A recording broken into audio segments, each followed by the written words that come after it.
4 minutes after 10 is the time, and I'm not so sure you're right about this, Jules, who is already suggesting that every pause in these terrible, catastrophic interviews. Do you see what I did there? Catastrophic. No? Oh, I don't know why I bother. I was up all night working on that. Is designed to string out the time, because each interview was so short. The longer she paused, the fewer questions she would need to answer. I disagree on this occasion, Jules. I think that some of them do that, but you could almost hear the cogs whirring at a snail's pace as she desperately sought to come up with something to say in response to some rather splendid questions from a selection of local radio presenters on the BBC. Part of the reason, if you're wondering, why would she do that and not do national stuff? Cowardice, I guess, although a huge miscalculation from her comms department, where, I kid you not, someone who until quite recently worked for Prince Andrew is currently quite high on the ladder of seniority. They don't have to worry about access. These people, they get to speak to the Prime Minister about once every electoral cycle, maybe during when there's an election on the horizon, and it's all set up in advance, and there's no chance whatsoever of a presenter on BBC Bristol or on BBC Kent having access pulled. Oh no, we won't talk to them next time, because it's done so swiftly, and for such a short period of time that they don't have to do what many presenters and journalists at a national level have to do, which is, sadly, and I mean no criticism by this, because I fully appreciate that not everybody can put together a daily current affairs programme without ever talking to a member of the government, but they have to prostrate themselves a bit. They have to pull their punches. Not completely, not always consciously. Sometimes it's subconscious. But, that is why sometimes the local radio journalists who don't have to worry about whether or not they're going to be, invited to actually present a Conservative leadership hustings, for example. They don't have to worry about keeping these people sweet, so they can actually hit them with questions that might land a little harder than we are currently used to. 6 minutes after 10 is the time. We'll have a little listen to some of them at the moment, but let's begin with a quick roundup. If only you'd taken that job at Radio Norfolk, says Paul. Yeah, I know. Every day I wake up wondering. It's a sliding doors moment for me on that. 6 minutes after 10 is the time. I mean, here's the mad thing, right, about this morning. It's madness upon madness upon madness. But the mad thing about this morning is that unless I misconstrued everything I've heard so far, then you're looking at Liz Truss speaking publicly, making an appalling situation worse. Because as she was actually speaking, the UK's 10-year gilt rose by about 21 basis points to 4.22%, which means she has undone, and I know why this has happened, by refusing to admit a mistake and by continuing to claim that everything is going according to plan and this was actually the right thing to do. There's a huge flaw in that claim, by the way, which we'll get to in a second. But by refusing to admit any form of mistake and continuing to claim that everything that they've done was the right thing to do, she spooks the markets further. So this is where things get truly surreal, and that's an overused word, but it fits today because the distance from rational reality and this government now is so enormous that you could drive the Titanic through it. And the Titanic, of course, remains a very relevant analogy, because what the Bank of England did yesterday was essentially slam on the emergency brakes on the government. The announcement by Kwasi Kwarteng last week had done such damage to the markets, if you like, or rather to our economic standing, that the Bank of England had to use a ton of money to buy up stuff that if they hadn't bought it could have seen a run upon your pension fund of the kind seen with the Northern Rock not that long ago. So that's what happened yesterday. It's a very simple relationship. Whatever your politics, whatever your religion, whatever football team you support, the markets, the money markets, which determine, most importantly, how much it costs to borrow money, for example. That is the single most important element of this, especially for a government that has just announced billions and billions and billions and billions of pounds of uncosted borrowing. The amount you will have to pay to borrow money is one of the main things affected by the quotes markets, end quotes, okay? They have run for the hills after Kwasi Kwarteng's budget announcement, so damaging is that to the overall economic picture of the nation that the Bank of England, which thank God is independent, has to gallop in and put the brakes on our own government. So the national bank, if you like, putting the brakes on the national government. And then today the Prime Minister came out and, she did. She essentially doubled down on the policy that has both spooked the markets and compelled the central bank to directly seek to undo some of the damage done by a government policy. So the bank is seeking to undo damage done by a policy introduced by Liz Truss, which she this morning is not only defending, but claiming was the correct course of action to follow. And that, in all the years I have been doing this job, is possibly the hardest thing I have ever tried to understand, or the most difficulty I have ever had in understanding why they are doing something. Until you think of that big boat that we mentioned a moment ago. And they can't let go of the life raft. The life raft at the moment is the claim. It's a very Brexity claim. The life raft is the claim that however bad everything is going, it's definitely the right thing to be doing. Cling, cling, cling, fingertips. Let go of it, what happens? You're out, you're finished, you're toast. And now this attempt in some corners of the media to separate Kwarteng from Truss. Man alive, that's pathetic. You remember the three-legged race on Sports Day at school? Do you remember that, when they used to bind our ankles together? And I don't know if they're allowed to do it anymore. It's probably so many fractured ankles and broken out. I'm sure they are. That's Truss and Kwarteng. They're bound at the ankle. Absolutely no way that he went out on Friday and announced things that she wasn't four square behind. Just doesn't happen like that. It simply doesn't. So that's where we are now. And this morning, as she spoke, even if you, like me, struggle to understand some of the technical stuff, let me put it in the simplest of language. As Liz Truss was speaking, some of the damage undone by the Bank of England yesterday was redone. And here's another thing I noticed. Oh, quickly, the reason why the defence that this is absolutely fine and all going according to plan is so dishonest and destructive and ridiculous is very, very simply because they would have told us. If they'd known that this was going to happen, they'd have told us this was going to happen. The sort of phalanx of complete flumps who have been praising this. Only one or two of them are left. There's a bloke in the Telegraph called Alistair Heath still claiming he was claiming it's the best budget he'd ever seen last week. Front page of the Daily Telegraph, finally a proper Conservative budget. Do you know where the economy is today in the Daily Mail? Front page of the Daily Mail, had that headline. Less than a week later, they don't even talk about it until page 8. They've got a story on their front page, the Daily Mail, which told you Liz Truss was the answer to the nation's problems, and that budget announced last week was delivered direct from the heavens. They've got a story about one of Stephen Lawrence's murderers being found with a phone up his fundament. That's the front page story of the Conservative Party's House Journal today, the Daily Mail, while the country burns. That's what they're doing. Look over there, page 8, before they even get round to it. And of course, if there was even a scintilla of truth, if there was a morsel of plausibility in the claim that this is actually the correct thing to do and everything is going according to plan, they'd have told us, they'd have warned us, they would have comforted the markets about what the master plan was. But they're not. They are headless chickens running around claiming to be in complete control of the situation. And I have finally realised why I fell in love with a phrase a year or so ago and turned it into one of my regular catchphrases on the programme. That's not an opinion, that's counting.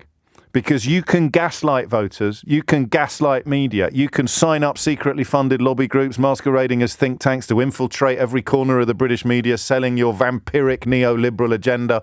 That's all opinion. Opinion, opinion, opinion. You can't gaslight numbers. You can't sway the markets with propaganda. These are the super brains. These are the blokes sitting there crunching numbers and reading the runes and looking at what's going to happen on the horizon and betting the house on it. They take a lot more care with their decisions than Kwasi Kwarteng or Liz Truss do. Kwasi Kwarteng dispensing with the most senior civil servant in the Treasury, a universally respected individual called Tom Scholar, and simultaneously telling the Independent Office for Budgetary Responsibility not to bother getting out of bed in the morning when they were ready and willing to provide proper economic costings and forecasts of everything that he announced. on Friday. It is literally closing your eyes and sticking your fingers in your ears. And I mean literally, it's not metaphorical. At some point, he must have actually closed his eyes and stuck his fingers in his ears. Everybody needs... I didn't nearly use a rude word there. I should stop saying that. I'm far too professional ever to use a rude word on the radio, but I'd like to sometimes. Everybody needs a WASIC alarm, right? Everybody needs a WASIC alarm. Everybody needs someone who will whisper in their ear, on occasion, mate, you're being a WASIC. I'm very lucky. I've told you before. I'll tell you again. I made the very brilliant decision of marrying a WASIC alarm. A few things more important to a happy marriage than having a WASIC alarm on the other side of the dining table. Whoa, wind your neck out. And he got rid of his WASIC alarm. Not only did he get rid of his WASIC alarm, he also got rid of his spreadsheet. And he just walked into the House of Commons and announced stuff without justifying it, explaining it, accounting for it, or generating any faith whatsoever in it, outside, of course, the offices of the Daily Mail and the Daily Telegraph. And that's why we are where we are. There it is, in a nutshell. Except there's one massive thing missing, isn't there? What the hell are they playing at? That's the only thing that's missing. What the hell are they playing at? And that, I think, is as good a question to kick things off this morning as any other. 0345 6060 973. My apologies to the brilliant journalists working in local radio across the BBC who've been interviewing Liz Truss this morning very, very effectively, because I was planning on playing those clips out in the first bit of the programme. But as often happens at times like this, I find myself rather carried away by events. So we'll get onto that shortly. And then, or even before, what is actually happening? What did they think they were playing at? I think that's an important question to ask. What did they actually think they were playing at? Because they wouldn't tell us the plan. They wouldn't even allow in the room the people who've been doing this for years and might have been able to give them a steer in one direction or the other. They got rid of the biggest professional in the Treasury whose job is to follow orders, remember, even as he points out some flaws in those orders.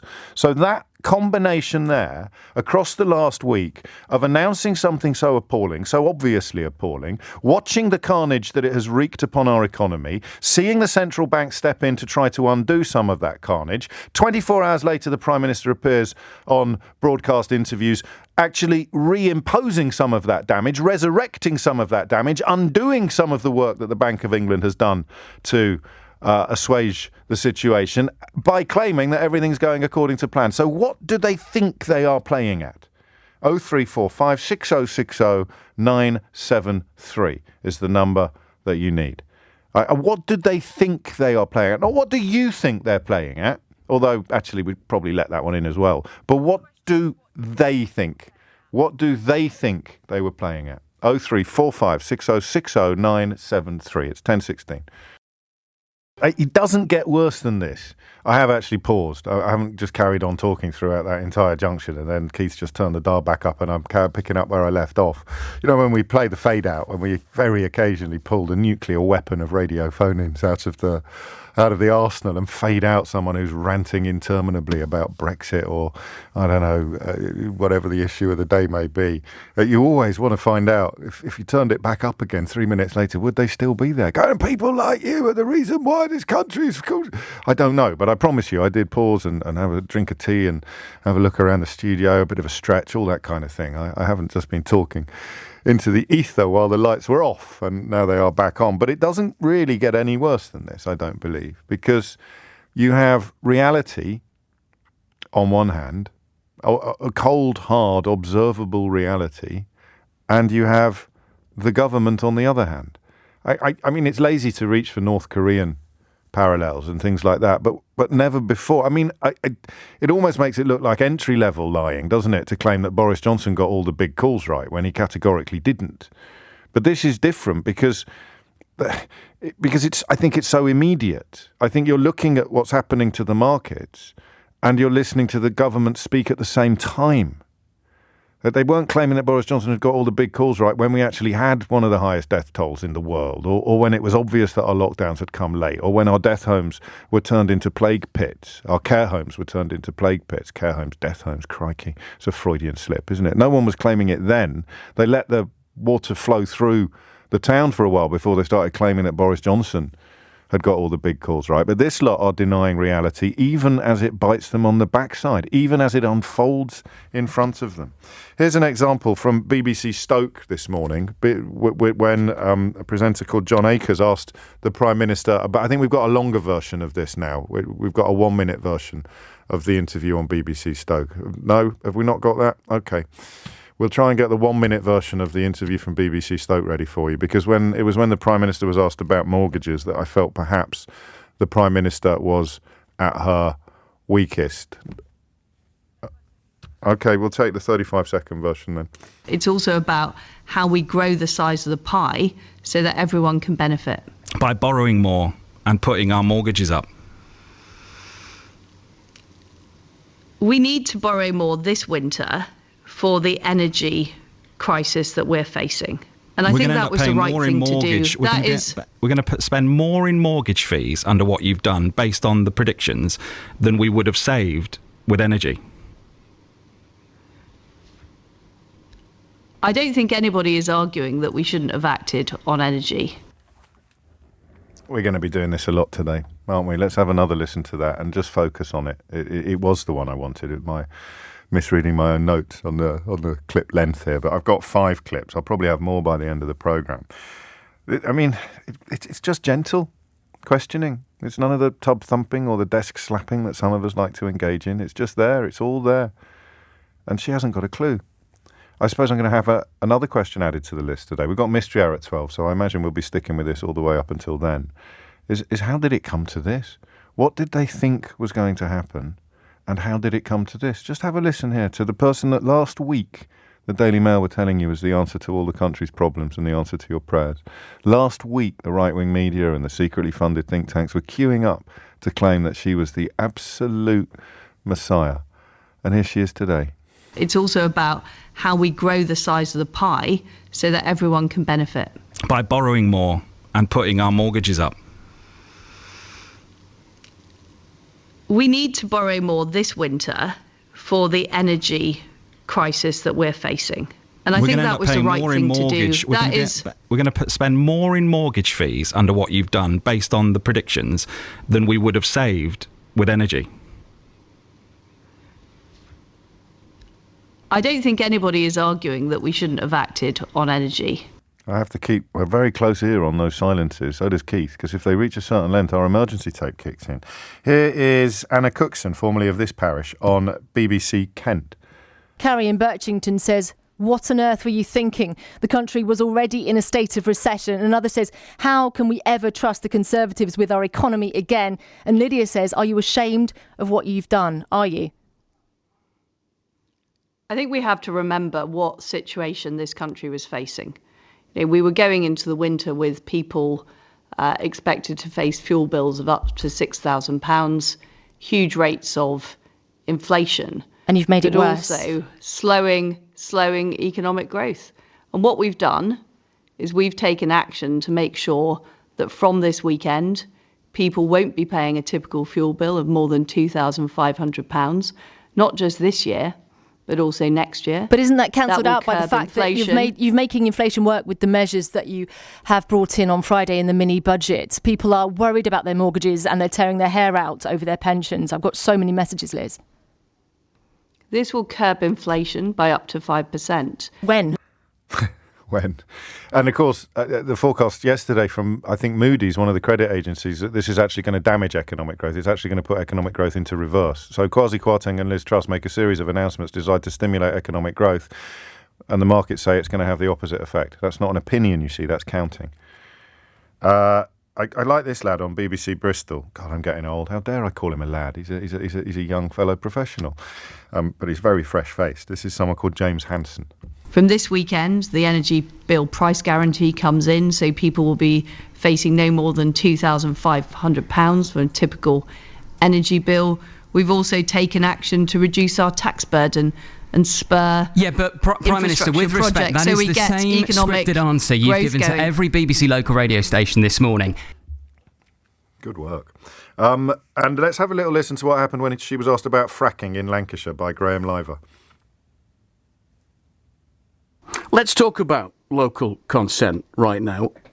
What does that look like? Scott Benton, the Conservative MP for Blackpool South, in a tweet says he believes that people in Blackpool South do not support fracking. This is the Tory MP for Fylde, Mark Menzies, in the House of Commons. If the Prime Minister is to remain a woman of her word, a woman that we can believe in, which I believe she is, can the Secretary of State outline how that local consent will be given and demonstrated in my constituency of Fylde? What does local consent look like, Prime Minister? Well, the Energy Secretary will be laying out in more detail exactly what that looks like, but it does mean making sure there is local support for going ahead. And I can assure it sounds like you don't know.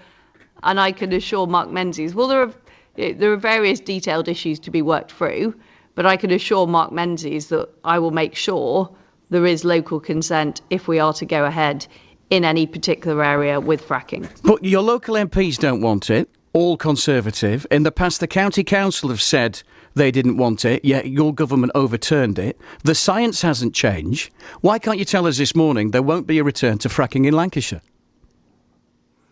Well, I don't accept the premise of your question. Why? It's certainly the case at present. Well, because what I've said is if there is local consent, we will go ahead. We need to explore where there is local consent and where there isn't, and we're still doing that work. Your I don't think we should rule out the whole of Lancashire. You talked about how it's a success in other countries, but in America they do it in the middle of nowhere. Do you actually know where Preston New Road is, where they have been fracking? Well, I don't think I've been to that site in the past. Shouldn't you?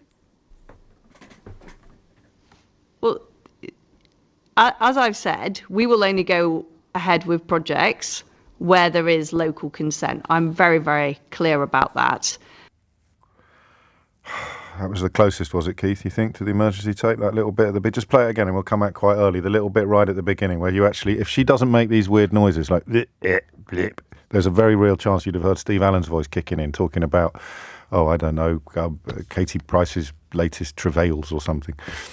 Let's talk about local consent right now. There you go. What does that look like? Scott Benton, the Conservative MP for Blackpool South, in a tweet says he believes that people in Blackpool South do not support fracking. This is the Tory MP for Fylde, Mark Menzies, in the House of Commons. If the Prime Minister is to remain a woman of her word, a woman that we can believe in, which I believe she is, can the Secretary of State outline how that local consent will be given and demonstrated in my constituency of Fylde? What does local consent look like, Prime Minister? Here it is. Well, the Energy Secretary will be And finally, out. BBC Leeds, where Rima Ahmed asked about the economy. Joining me now is the Prime Minister, Liz Truss. Good morning, Prime Minister. Good morning. How are you? How are you doing? Have you slept well? I have, thank you very much. Good. And it's great to be here on Radio Leeds. I am really glad that you are here as well, because since Friday, since your Chancellor Kwasi Kwarteng's mini-budget, the pound has dropped to a record low. The IMF has said that you should reevaluate your policies, and the Bank of England has had to spend £65 billion to prop up the markets because of what they describe as a material risk. Where have you been? Where have you been? And of course, the irony there is that by coming out of hiding, she has made everything worse. It's 10:30. Holly Harris is here with your headlines. 10:34. Do keep them coming. If you think I've missed any choice morsels of Liz Truss's public humiliations this morning on various BBC radio channels, then we'd love to play them out as well. We may play out some more of the ones that we have already played out, but a final shout for now to my broadcasting colleagues on BBC Lancashire, Leeds, Stoke, Kent and Bristol, respectively, Graham Liver, Rima Ahmed, John Akers, Anna Cookson and James Hanson. There's some really top quality work there, which was a pleasure to listen to. Until, of course, you remember that you're actually living in the skip fire that was being described. And to add to that sense of peril, I can tell you that she apparently doesn't even understand the energy price cap that is one of her own government's major policies, because on at least one occasion during that broadcast round, she claimed that no family would pay more than £2,500, which means, like an awful lot of people, she thinks it's a cap on the bill rather than a cap upon the unit cost. So lots of people will be paying more than £2,500 and lots of people will be paying less than that, because guess what, children? £2,500 is the average that will be paid after the cap has been put on the individual unit costs. So, I mean, perhaps even more concerning than the abject failure to address or answer any of the problems that she's created is the evidence there that she either slept too well and is still a little bit befuddled this morning, or genuinely doesn't understand one of the only policies that could even be remotely described as good for the country. 10:36 is the time. I think I should take some calls, don't you? Yeah. Bill's in Liverpool. Bill, what's going on? Thanks for taking the call, James. You're very First-time caller, long-time listener. Thank you, Bill. My pleasure. It's just a shame about the circumstances, really. Yes. I call this the charge of the Truss Brigade because it's exactly the same as that, where we're being led by these supposed leaders who've gathered information but don't have a clue. Yes. It's a bit like Halloween coming early. It's very scary. We're dealing with blind economics. It's like somebody's in charge who's failed GCE. Much as I'm enjoying your poetic retrospective, I do want to push you towards the question of what did they think they were playing at? Because they didn't think they were going to be launching the political equivalent of one of the most ill-fated military expeditions in history, did they? They can't possibly have thought that half a league onward, all in the valley of death, was going to be the flavour that was created by their policy. So what did they think they were playing at? But the problem was those generals were actually blind. And I think these are blind. They're blinded by the political dogma, by Tufnell Street and the world in which they live. They're blind to all the common sense. In fact, they've closed the doors to common sense by not having the OBR forecast. And all they've done, or all they are doing, is driving on. You are allowed to say I don't know, James. You're allowed to say I haven't got a Scooby, but I am going to have to ask you again, what did they think they were playing at? And I mean, I'm not criticising you because it's a figure of speech as old as the language itself, but we're talking about a metaphorical inability to see what is right in front of them. But you can see, what did they think they were playing at? That's the key question today. It's the only thing we've got to cling to.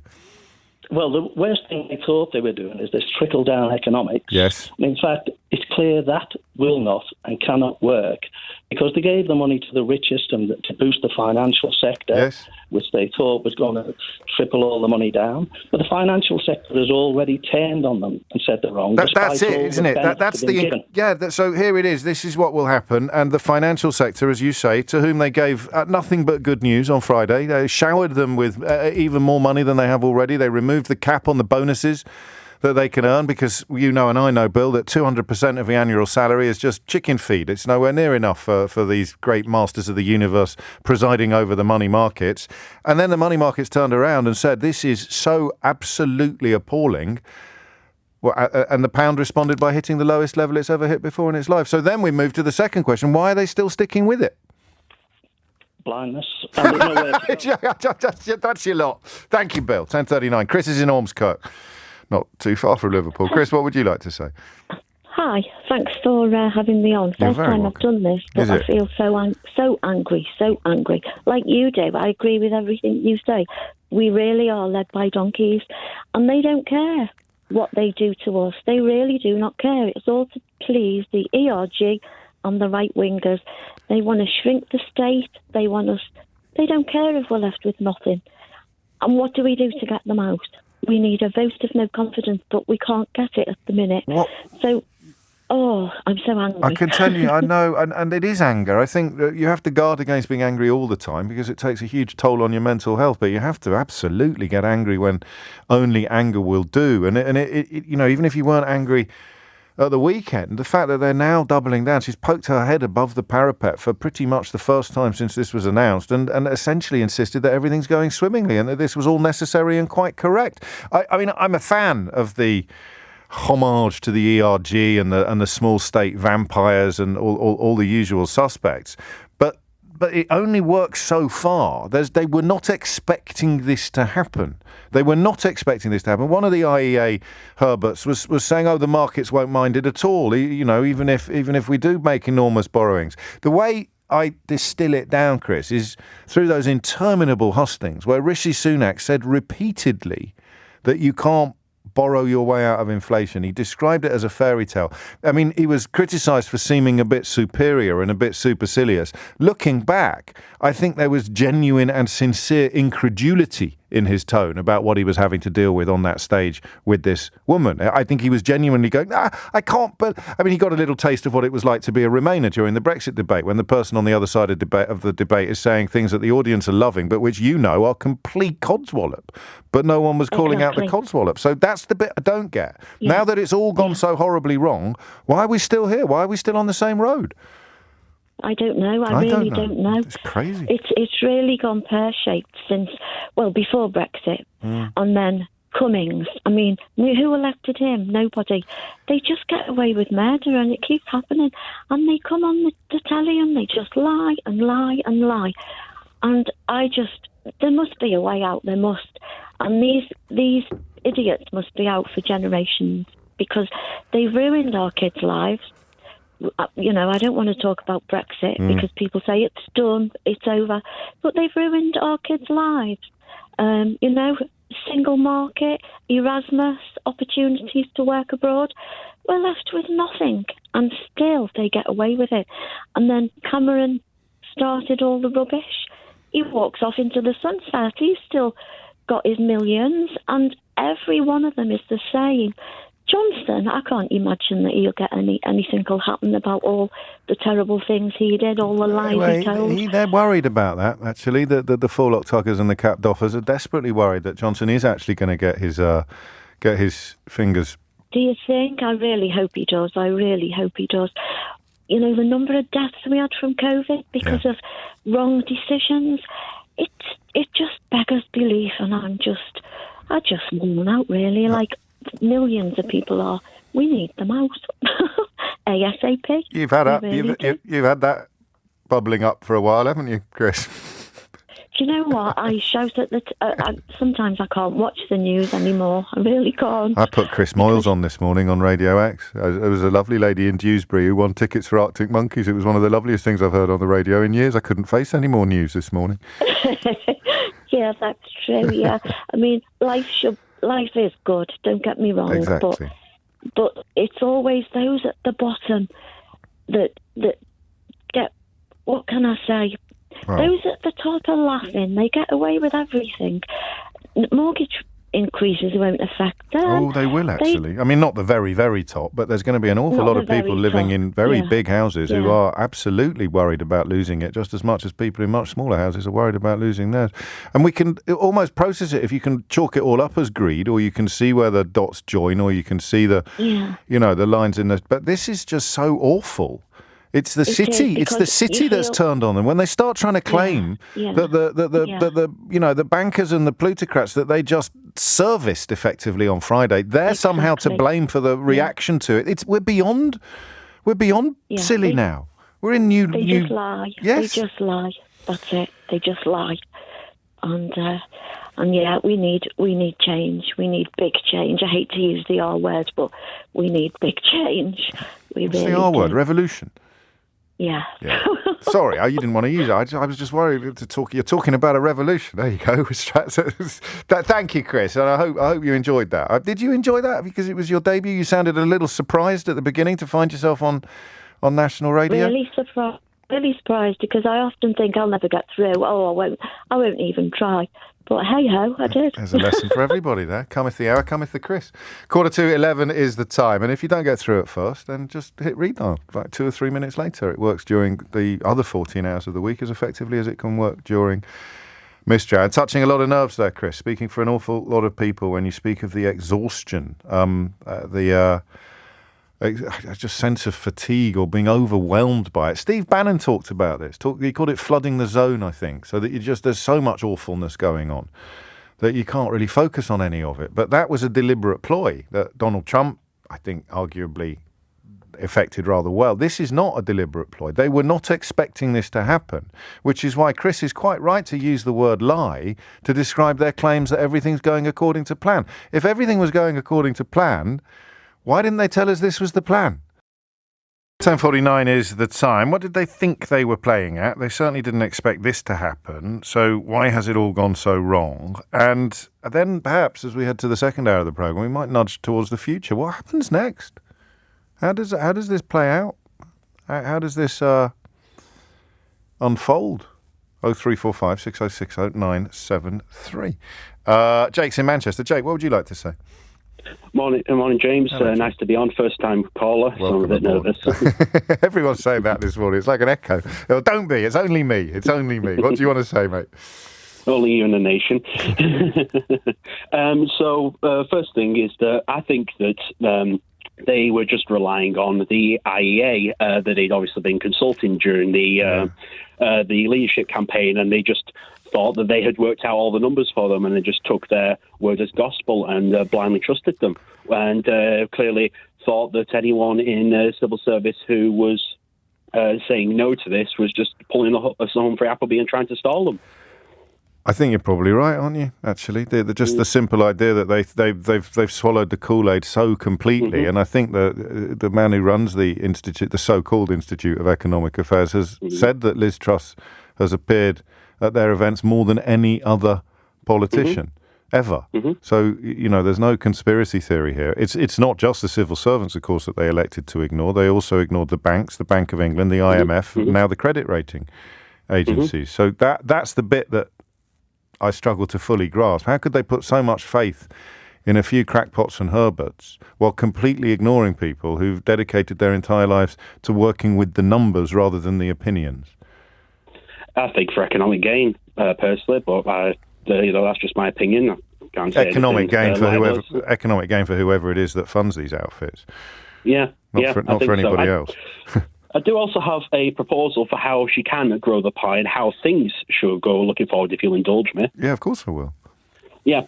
So currently, the National Grid has got a innovation project going on to expand and upgrade the distribution network, because one of the problems is with renewable energy is that they are having trouble actually distributing the Orkney Islands, which has a power connector to the Scottish mainland, which used to be receiving power, is now so overloaded with transmitted power from all the renewable energy that they're having to shut down the wind turbines. Gosh. Because they're just generating too much electricity. Yeah, no, I understand. So what they should be doing is they should be implementing a windfall tax specifically to fund in that National Grid project to expand the distribution network and for things like the European supergrid in order to create a viable international energy market.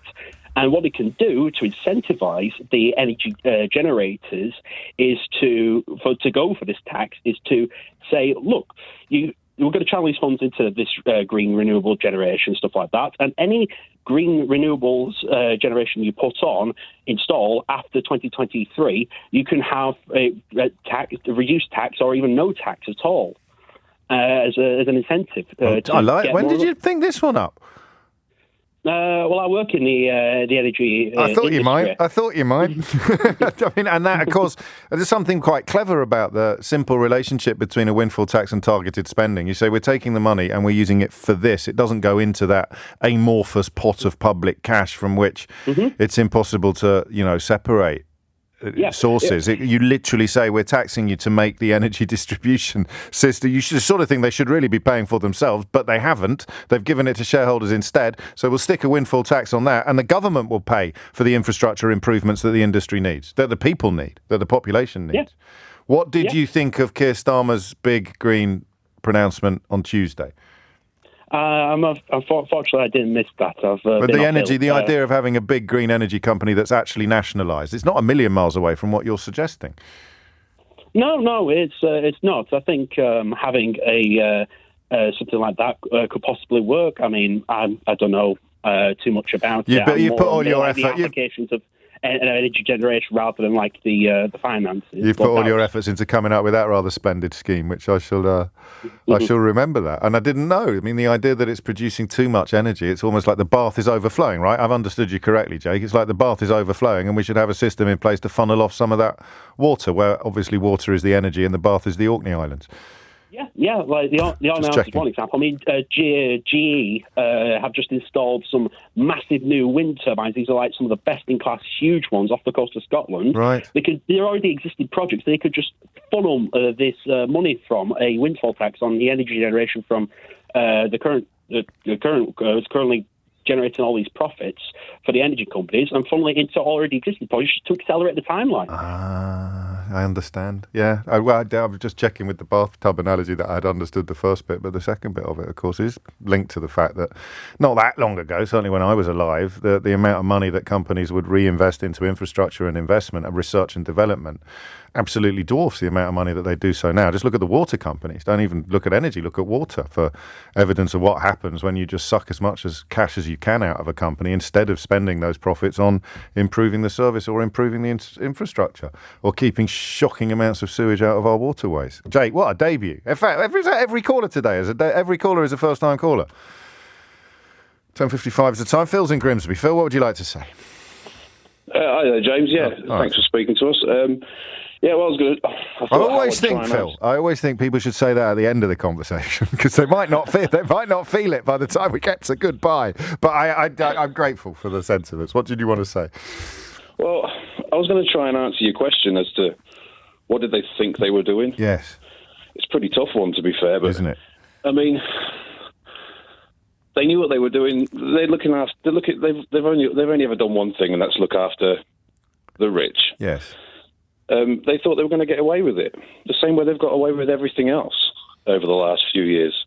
Everything else, the things that I've made a little list. Go on. PPE contracts. Yeah. Unlawful proroguing of Parliament, the lobbying scandal, the lockdown parties, Brexit.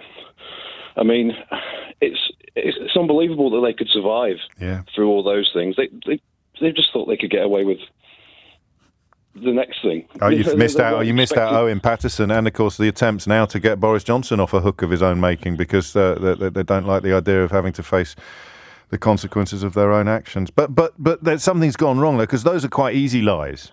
They're quite, if you see what I mean, you and I can see the truth. They thought this would go well on Friday, and it hasn't. They did not think it would cause the pound to hit the lowest level in history. They did not think it would cause the Bank of England to intervene, to put the brakes on their own policy within less than a week of the policy being announced. So something has gone horribly wrong. Whatever the plan was, something's gone horribly wrong, even as they continue to deny it. Like you said earlier on, like, you can't argue with the markets, you can't argue with the numbers. Like, these are cold, hard facts that are coming out now. It can't be spun.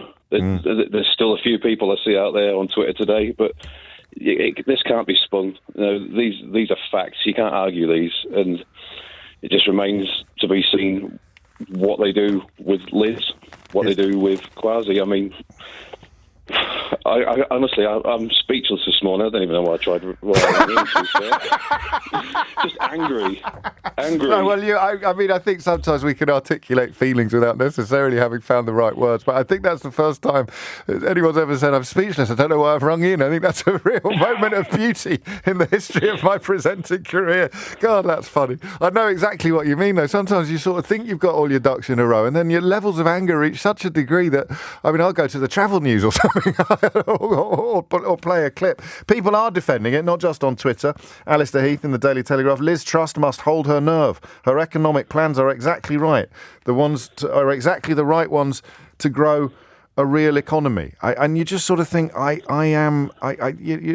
some point in that crowd, there was still 2 or 3 people shouting, I think you'll find the Emperor's clothes are rather wonderful and beautiful robes, and it's only because you're so stupid that you still can't see them. And that is the position adopted this morning by Alistair Heath in the Daily Telegraph, isn't it? There are a few people still in the crowd claiming that the Emperor is clad in beautiful clothes, Phil.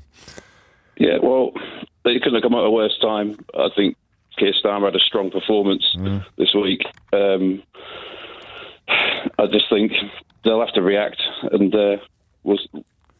I think they will. Thanks for speaking to me today. No, I'm listening more than speaking. I think they will have to act, but all of those examples you gave remind us that the model since Theresa May, the model under Johnson, was sit and wait until it goes away, until the next crisis comes along to blow the current crisis off the front pages.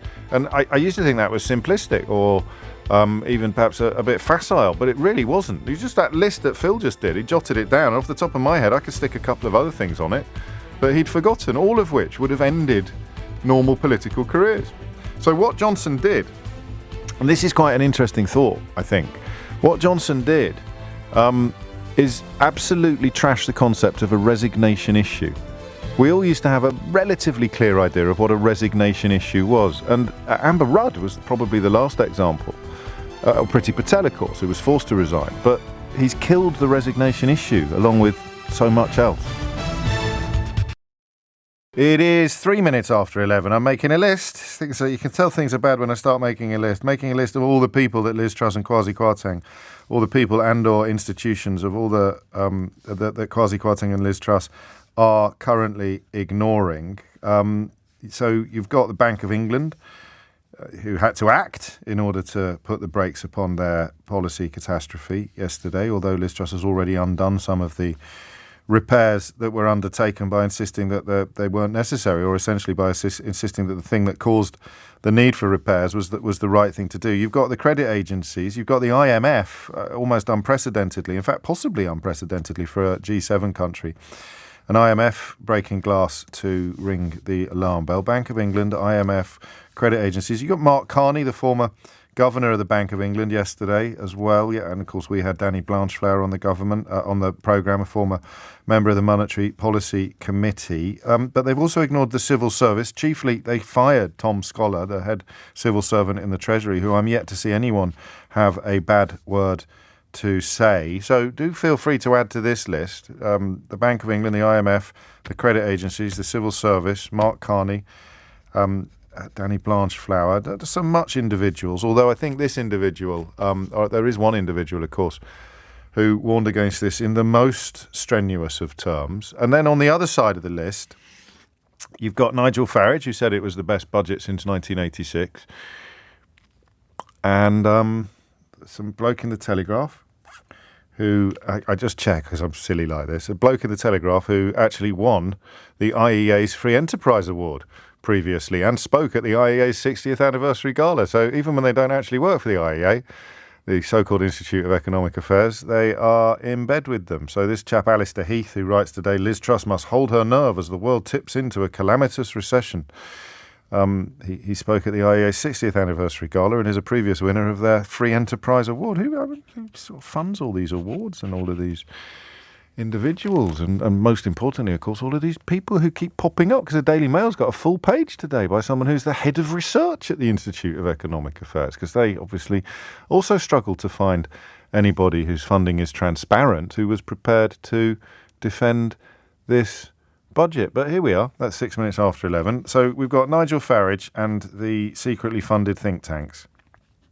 A bloke in the Telegraph, and Chris Philp, who achieved the astonishing this morning when he proved to be marginally less effective than Chris Grayling at doing what used to be Chris Grayling's job of defending the indefensible. So we've got Nigel Farage, the secretly funded think tanks, a bloke in the Telegraph called Alistair Heath, and Chris Philp, the Chief Secretary to the Treasury, who has deleted his own tweet claiming that things were actually going very well. That's another brilliant example of just how bad everything is. So Kwarteng and Truss claim they can't talk about the currency markets. Kwarteng actually got collared by a journalist with a microphone. I can't talk about this. I can't. So they put out this line, it's a lie, that they can't talk about the currency markets because while he was still delivering the speech in the House of Commons, the pound sort of burped. The pound enjoyed a tiny little boost, a tiny little rise, at which point Chris Philp was on Twitter faster than you could say, don't forget the character limit, to tweet about how good it was to see the pound responding positively to Kwasi Kwarteng's announcement. So if the Chief Secretary of the Treasury thought it was going to go up, that was the plan. So the claim today that seeing it hit the lowest level on record was the correct course of action is beyond a lie. We're in a whole new world of deception and disingenuousness, aren't we? Because the Chief Secretary to the Treasury, and you can tell he's embarrassed by this because he's deleted it, and politicians very rarely delete tweets, the Chief Secretary to the Treasury has deleted the tweet that proved the plan was to see the pound go up. While the Prime Minister and the Chancellor of the Exchequer continue to insist that seeing the pound hit the lowest level it's ever reached was a consequence of doing the right thing. You can't have both. And they are the three whose fingerprints would be most commonly found on the entire ridiculous proposal. 8 minutes after 11 is the time. I'm going to add this bloke to the list because Rishi Sunak, the last Chancellor of the Exchequer, is looking more and more like Mystic Meg. So I think everyone's economy is different. But the number one challenge we face here, the number one challenge is inflation. You guys all see it, right? All your bills every week, every month, they're going up and up and up. The most pressing economic priority for the new Prime Minister and the new government is to grip inflation. We cannot make it worse. Inflation is the enemy that makes everybody poorer. It erodes your savings. It erodes your living standards. It means that those of you that have mortgages will see your interest rates go up higher and higher. So I don't think the responsible thing to do right now is launch into some unfunded spree of borrowing and more debt. That will just make inflation worse. It will make the problem longer. Let's be clear. We have inflation because of our monetary policy, that we haven't been tough enough on the monetary supply. That's the way I would address that issue. Okay. But it is wrong. Interest rates up, mortgages nightmare. It is. Liz, we have to be honest. We have to be honest. But borrowing your way out of inflation isn't a plan. It's a fairy tale. 9 minutes after 11 is the time. And I've got one other person to add to the list of people who are prepared to defend Liz Truss. I haven't checked in with this guy yet, but I think we can be fairly clear that he too would join Nigel Farage, the secretly funded think tanks, a bloke in the Telegraph, and Chris Philp on claiming that what Liz Truss is doing is somehow the right idea. I don't know if you remember him. He popped up on the telly. I hadn't come across him before, just about 3 weeks ago.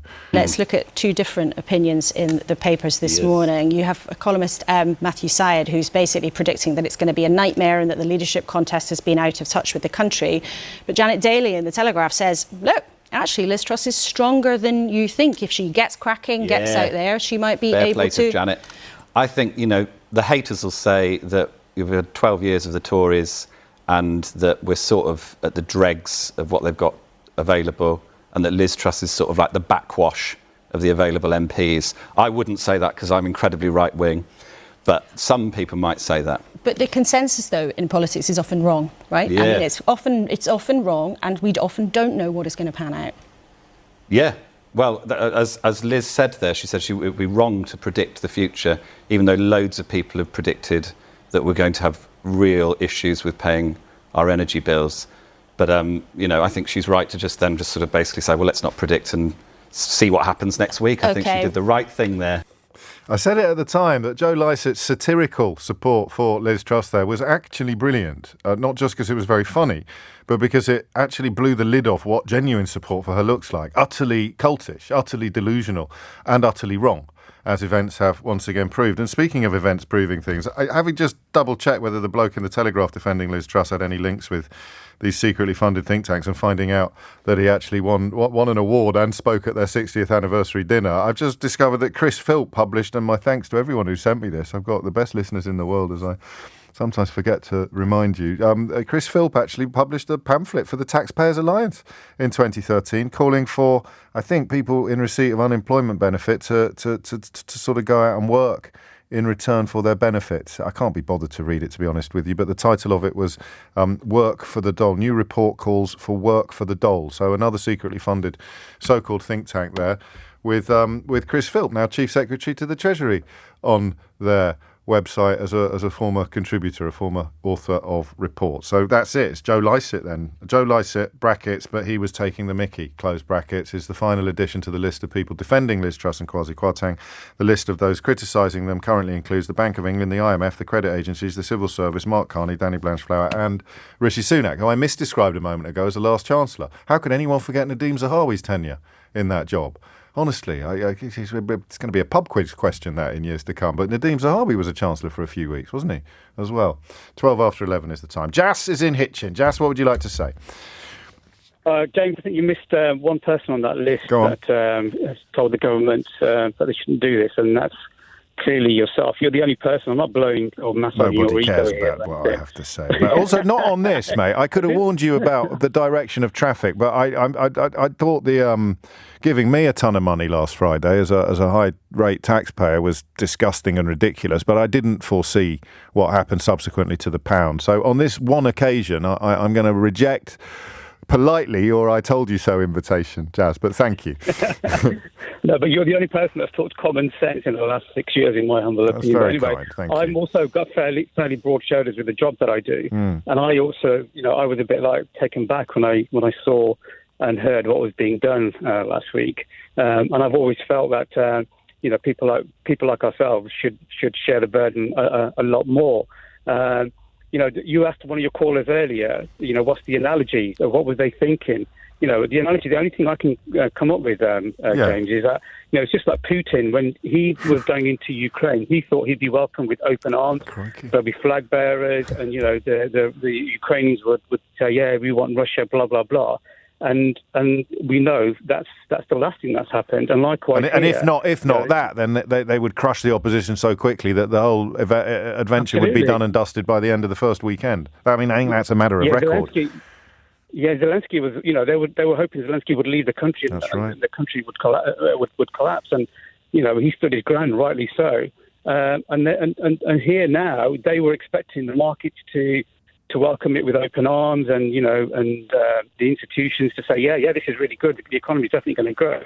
And again, that's the last thing that's happened. And Labour, love them or hate them, whatever you want to think of it, but their idea of taxing the energy companies for this funding of freezing the bills was a really good one. And even if the Tories had said, right, okay, you know what? We're going to compromise. We're going to tax half of this through the energy windfall. The markets may have swallowed it, but this is so arrogant, and they just believe that this trickle down economy is going to work. Those days are far, far gone, and it needs to have a radical change. And I'm sadly to say that these lot are not those people. It is. I mean, it's my job to do this, so I can't dwell too long on it. But the mystery is real, isn't it? Because the analysis, if you were doing it on Friday, even while Chris Filt was tweeting about how brilliant it was all going because the pound was going up, cannot exist in the same logical universe as the claim today in the wake of the collapse that we've seen. It cannot exist in the same logical universe as the claim that this is the correct thing to do. Because if it was the correct thing to do, none of the stuff that has happened would have happened. And they just almost seem to be... glossing over is too weak a term to describe it. You're right. The thing is, with Chris Phelps tweeting that the pound is always going to do really well, blah blah blah. Yeah.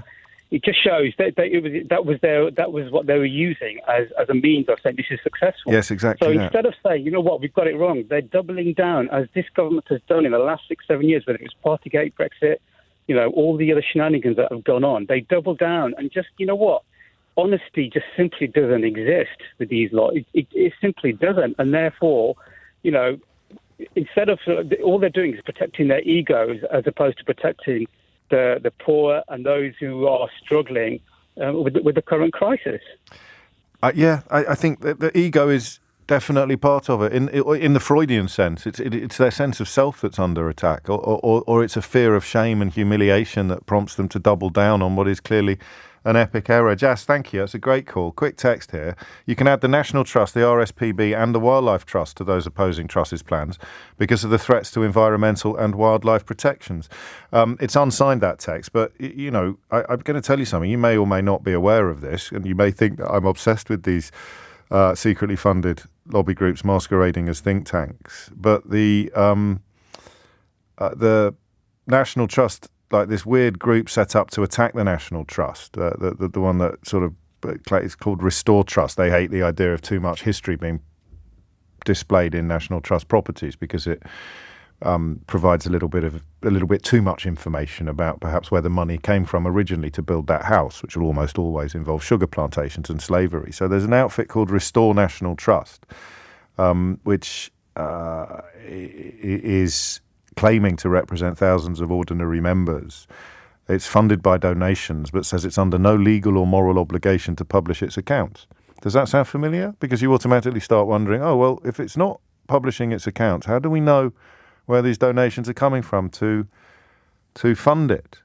And guess who the founding director or a founding director of Restore National Trust is? Go on, have a guess. I'll tell you after this. 21 minutes after 11. I know what you're thinking. You're saying, I bet he forgets. I bet he forgets to tell us who it is that actually is behind this strange outfit called Restore National Trust that claims it's funded by thousands of donations and ordinary members, but refuses to publish its accounts. It was one of the founders, one of the founding directors, was the chairman of the Institute of Economic Affairs, a chap called Neil Record. Director of RT 2021 Limited, which is the trading name of Restore Trust, a private company that exists to attack the National Trust. Oh, come on. Tinfoil hat in the bin, I think, now, don't you? 21 minutes after 11 is the time. You're listening to James O'Brien on LBC. Should we summon the Usherwood, see if our esteemed colleagues in BBC local stations have turned up any more nuggets? I think we should. Summon the Usherwood. It is 22 minutes after 11 and you are listening to James O'Brien on LBC. Bank of England, IMF, credit agencies, civil service, Mark Carney, Danny Blanchflower, Rishi Sunak on one side, attacking and criticising Liz Truss and Kwasi Kwarteng's budget from last week, and on the side of praising it, you got Nigel Farage. You did have the front page of the Daily Mail, but they're not even reporting on this mess until page 8 today. They're too busy telling you about one of Stephen Lawrence's murderers being found to have a telephone hidden up his bottom in jail. Think tanks, bloke in the Telegraph, Chris Philp, who used to write reports for these think tanks, and of course Joe Lycett, although he was joking. John's in Tottenham. John, what's going on? Morning, James. I'm gonna have a crack at the mental gymnastics required to try and figure out what they thought they were doing. Go on then. I think they thought that coming. Do you want me to hold your ankles? What sort of gymnastics are you doing? Is it? Shall I? Yeah. Okay. It's a cartwheel going into an Arab Spring. Carry on. I think that they thought that coming in hard and strong straight away with their ideology was going to remind everyone that they're pro-deregulation, pro-small government, pro-low taxes. I think they thought that promising to roll back the planned rise in corporation tax was going to reassure big business and corporations, that putting money in the pockets of rich people was going to remind people that they're all about the individual rising up. And then the markets responded the way they did. And now all we're dealing with is ego. Now we're just dealing with people who cannot acknowledge that they've made a mistake. They are sat in a room, Kwasi Kwarteng and Liz Truss are sat in a room repeatedly showing each other that page from the book about leadership, which says you don't back down, you don't waver, that if you're going to be a strong leader, you don't change your mind. And they keep quoting it to each other. That quote goes something along the lines of, think outside the box and they'll call you crazy, stick to your guns and they'll realise you're a genius. And that's what we're dealing with. We're dealing with individuals who are so wedded to their ideologies that when they're presented with fundamental, obvious facts that they're not working, all that they can do is go, you're crazy. You don't know how clever I am. You do not know how clever I am. Hold tight. And then they can't even acknowledge talking about it, because if they talk about it, the thread gets pulled and they realise everything that holds them up and supports all their ideas and all their stupid ideologies will just fall to pieces because it doesn't work. It clearly doesn't work. It's not just about whether you think this is working or what your political, whether you're left wing or right wing. The fact is, the optics matter. People feel scared. Markets feel scared. Everyone's buggered. Excuse my French. No one has any money. Everyone's worried about their mortgages going up. The energy prices. They talk about reducing the energy price. No, we weren't there yet. People are still paying more than they were ever going to pay. We're still paying more than people are paying in France and in Germany, and they cannot acknowledge that their decisions are messing it up for people because they're so bunkered down in a room together, just reminding each other how much of a genius they are. Yeah. And when you're dealing with that, when you got to that point, there's nothing we can do because you can't. People will not readjust their egos in front of us. And every time they speak, they get it worse. That's at the heart of your analysis. It's a thing of beauty, John, mate. Yeah, it's not normal to do this because Mystery Hour doesn't start until 12 o'clock. But this is the least I can do in response to what, for my money, is the best analysis I've heard all week, including, for the record, my own. Okay. That was absolutely bang on. Well, because you've knitted it all together, haven't you? You've knitted together the personal and the political, and it's impossible to separate them because that refusal to double down and that image of them sort of being the only people left who think that they're both brilliant, telling each other that this is great, until, of course, Truss throws him under a bus or tries to, because I can't really see it unfolding in any other way. But they're so entwined with each other, and this is the danger. Obviously, she can get rid of him in a way that he can't get rid of her, but it's not. She's not going to get rid of him in order to take a different course. No. She's not able to do that. We're not watching someone who has a high emotional intelligence that can take on information and readjust their view on things. Yeah. We're not. We're looking at someone who believes they're on a mission to, I don't know what they're on a mission to be, a memorable leader. And maybe the only way you can be memorable is by making everyone poorer and just being a footnote in a history of the worst period of economic crisis. And that's the best case scenario, mate. That's the best case scenario of what happens next. That's all we can hope, yeah. That's all we can hope. And that idea about coming in with all guns blazing and thinking you can only have achieved that level of hubris, because, make no mistake, what you describe is hubris with the backdrop that you've just detailed. You can only be there if you're high on your own supply, if you're Kool-Aided up to the eyeballs. I know what we'll do. I know what we'll do, Liz. It's computer game stuff, isn't it? It's like, I don't know whether you ever remember you used to play Theme Park or Theme Hospital. Yes. You got a little bit of money and you're like, oh, should I build another ride? You build another ride, you run out of money, and then you've got no one, and you're like, oh, sugar. Yeah, all right, enough now. I'm just worried about your language, but that round of applause was very, very, very happily given, John. I'm actually slightly envious of your ability to articulate and knit together all of those elements, because that's the first proper account of what on earth they thought they were playing at on Friday that I can buy into.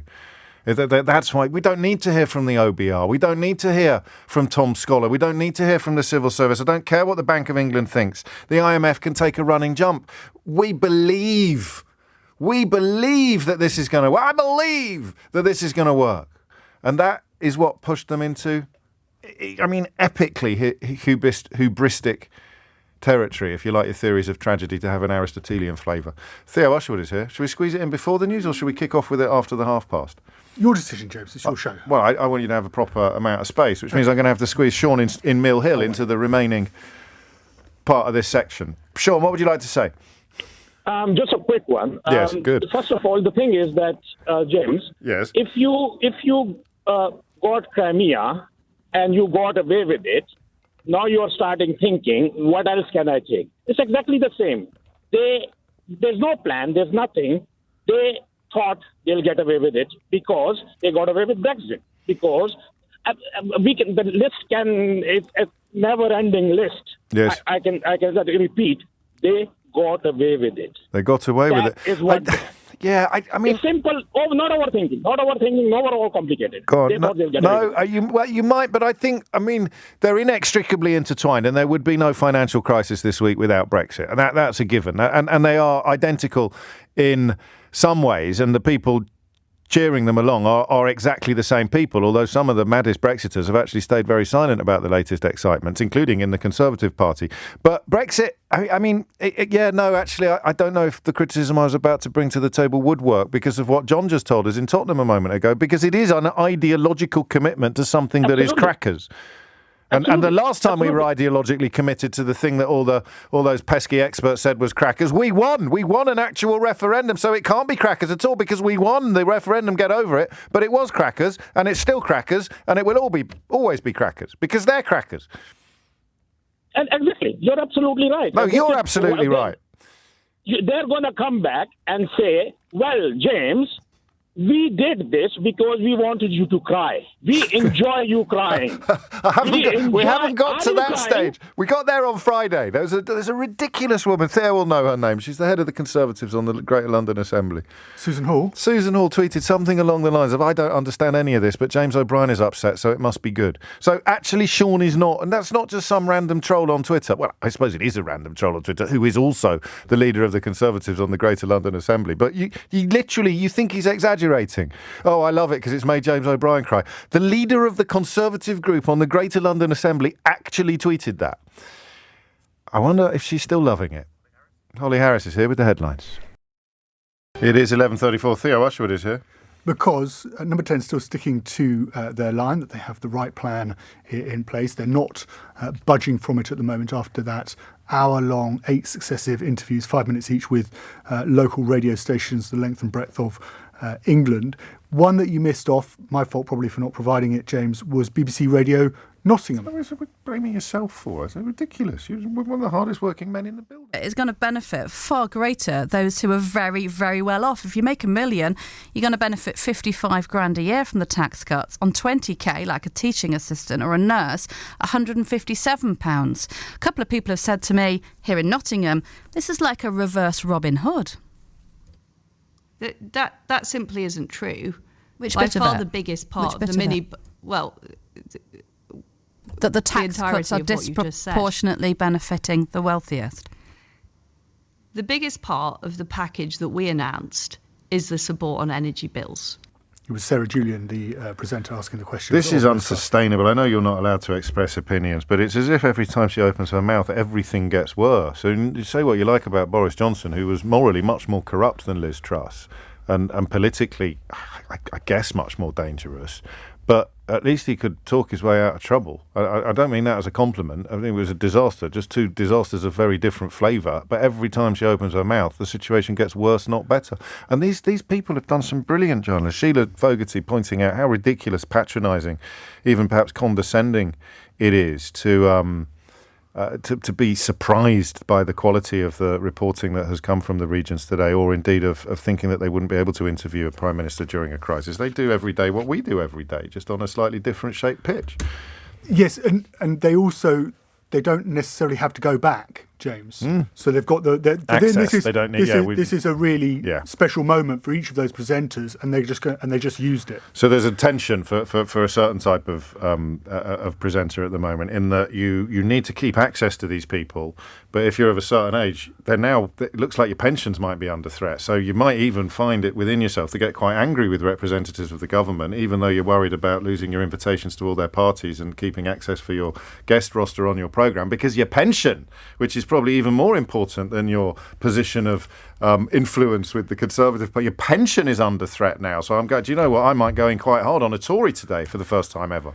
But also and local radio is very competitive, and I worked in local journalism for a long time. They're trying to better each other, so it just got worse and worse and worse as they were trying to come up with pithier comments as it went on. So then you ended up on Radio Bristol towards the end of the hour. You played part of this excerpt, but I just made it a little bit longer for you, James.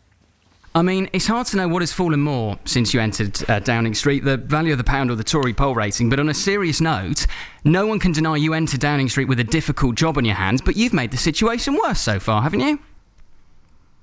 Well, let's remember the situation we were facing when I entered Downing Street was that people were facing bills of up to £6,000 this winter for their energy. We were facing very high inflation and an economic slowdown. And I and the Chancellor have taken decisive action to deal with that. From this weekend, the energy bill price guarantee comes in, so people will be facing no more than £2,500 for a typical energy bill. We've also taken action to reduce our tax burden and spur but Prime Minister, with respect, that is the same scripted answer you've given to every BBC local radio station this morning. You've got the Bank of England stepping in now to try and clean up a mess a government has caused. That has never happened. Dan Snow, the history guy, a brilliant bloke in lots of ways, tweeted, "That was the worst provincial campaign of any of our leaders since autumn of 1216, when King John marched about dealing with a rebellion and 2 invasions, caught dysentery in Norfolk, lost the crown jewels in the wash and died in Nottinghamshire." There it is. That was James Hanson on BBC Bristol playing an absolute blinder. But there's nowhere for the Prime Minister to go on this. No. So she can't admit fault, because if she admits fault, then that only instills a feeling, more panic within the financial markets. If the government is... Are you sure about that? Well, she says we made a mistake. Some of these policies, but she can't reverse the policies because she can't get away with it politically. No, but I'm just questioning, let's pick it one at a time. The financial markets would respond positively to a U-turn. They categorically would. But the party would never... I'm talking about two different things. So am I. So I'm saying, can she admit she made a mistake? Can she say, we got it wrong? If you have a government that has implemented a policy and then goes back on the policy by saying you've made a mistake, I don't know, there would be a question mark about saying, well, over in the financial markets about whether she's competent enough. Then you move on to stage 2 is actually, can you reverse the mistake? Yes. how does she reverse? We're only 2 weeks into this premiership. But I'm going to disagree with you on this. I think that her party, I mean, it might do for her premiership. Yeah. But the party would welcome a U-turn on this. A caucus of the party would welcome a U-turn. And so would the markets. If the U-turn went ahead. Yes. But politically, how can she have any credibility to go back to the backbenchers? Well, she hasn't got any credibility now. So if I was advising her, I'd say, how can it possibly get worse? Do the U-turn, own it. Say, unlike other politicians, when things go wrong, I will take responsibility for it and I will admit the mistake. I've been reading How Not to Be Wrong by James O'Brien, and the first line is, there's no point having a mind if you never change it, and I have changed my mind. But the particular policy that is believed to be underscored the panic in the markets was the inflationary one, which was the abolition of the abolition of the 45p rate of tax, which kicks in at £150,000. Yes, that underpins the whole project. That's only £2 billion. It's the cuts. No, but it's the whole project that you create wealth, that you're making the UK more attractive for foreign investors to come and base themselves here and create jobs. The whole thing is underpinned by that and the lifting of the banker's bonus cap. Yes. And you can't... That's so in other words, if they undertake a U-turn, what do they stand for, is what you're saying? You have to go back to what did Boris Johnson stand policy. For? What did Boris Johnson stand for? Well, let's go back to what Rishi Sunak stood for when he was in the Treasury, and that was fiscal prudence, sound money, the idea that you actually we had a huge deficit after the pandemic, that we were going to have to bring in measures to support people through the energy crisis, and that you couldn't borrow against the back of that to pay for it. Because as Rishi Sunak said in the final LBC hustings, James, that the markets need to have confidence that you can pay back the money that you're borrowing. And if they don't have confidence, then interest rates shoot up. So he was right about every single element of this. Yes. As things stand. If you're going by the market's reaction. You keep saying she can't undo it, then what happens next? I mean, what is she doing? She's just got to ride it out. But how long will that take? What does that even look like? Markets don't sit there. Markets are alive. They're like organisms. They're not just they don't have a shelf life. They're not like stars that are burning out in the sky. They every day is a new day. So if you're looking at what's happening in the markets today, and I'm following, there's a guy called Andy Bruce from Reuters who's very good. He's really good follow if you follow him, and David Milliken, I think, at Reuters as well. If you look at what they're saying, they're starting to see the markets smooth out.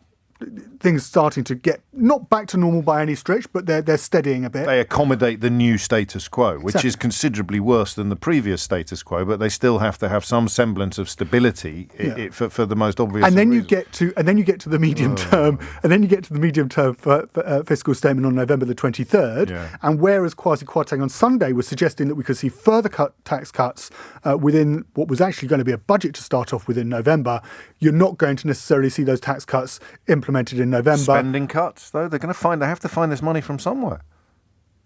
Yes, I mean they're making spending cuts. I mean, have a look around. Where are you going to find cuts now? But that's what they're told to find things when we were talking last Friday. We went down to the last paragraph of the Taxpayers Alliance, welcoming the mini budget, and they were saying actually we want to see this paid for by spending cuts rather than more borrowing. Because the country is currently providing far too much care and comfort for people who aren't super rich. I've got some support here. Stephen in Milton Keynes says, for the first time ever, I want to challenge Theo. Oh, no. He said, a new precedent has been set by Johnson. I sometimes think you're so close to the action, you might...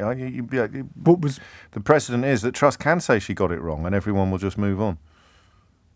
No, but Boris Johnson never said he got it wrong. No, I know. A new precedent has been set by Johnson in that you know none of the old rules apply.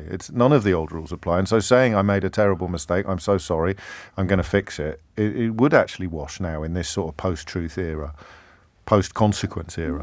But it's problematic. I don't think because she will. She politically, I'm not sure she can. And what is the state of the Tory party at the moment? It's mystery hour at 12. It's like every hour. So she's got a year. She's got a year. But what's going on in the Tory party? I mean, can you put a number on how many people are actually livid? There was a brilliant quote from one off-the-record MP who was listening to Kwasi Kwarteng's Ring Around and asked what they thought of it, and they replied, I'm not really listening. I'm trying to plan my new career and sort out my mortgage. So for starters, and you obviously played the excerpt from the interviews with on BBC Radio Lancashire about fracking. You've got the Red Wall Tories who are absolutely petrified they're going to be out of a job. because they're finding it increasingly difficult to see how they remain as an MP after the next election. You've got the Rishi Sunak supporters, including Rishi Sunak, who of course is a Rishi Sunak supporter, who just aren't going to the Conservative Party conference in Birmingham. As one of Rishi Sunak's supporters said, an ally said, we're just going to let Liz Truss own the moment in Birmingham next week. So we're also talking about people like Mel Stride, who's the chairman of the Treasury Select Committee. Are you going? Sorry? Are you going? Yes, I'm planning to. Are you looking forward to it? I mean, it's going to be a bloodbath, but yeah. Sure, I'm quite tempted. You better get your pass in. I can stay at my mum's. But you need a pass to get in. I'll borrow yours. We don't look anything alike. You should be so lucky. I told management yesterday I was thinking of going, and I had that look on their face thinking, I hope he's joking on this one. Yeah, well, we can only imagine. I don't need to go into the hall. I just stand outside like Femi used to do with a little table saying, convince me that this is a good idea or something like that. I don't think or I could do Vox Pops. I could do Vox Pops like Jordan Klepper does at Trump rallies. I don't think the people that you would want to Vox Pop are necessarily even going to be in the West Midlands. No. Unless their constituencies are in the West Midlands. I get to see my mum. So they're not going. They're going to be staying away. And then you've got Kiddie are away on Saturday, so I'd pop up if Kiddie were playing at home. I don't know, we'll see. What's more worrying, though, is that you're starting to see people who back Liz Truss going, oh, we made a mistake. This is where it starts to get... they did with Jeremy Corbyn. Oh, my God. And, of course, no matter what Andy Bruce is reporting at Reuters, there are other sectors as well. More than 300 more residential mortgage products have been withdrawn from the market in the last 24 hours. That means 321 in total. In the last 24 hours, that means a total of 40% of all mortgage products have been taken off the market since the Chancellor's mini-budget on Friday, which was explicitly designed to increase movement in the housing market. The stamp duty cuts, will make more transactions. This is not an opinion, this is counting. And 40% of the products have now been taken. That's 1,000. Guess how many that is in 6 days? More than 1,000. Yeah, carry on.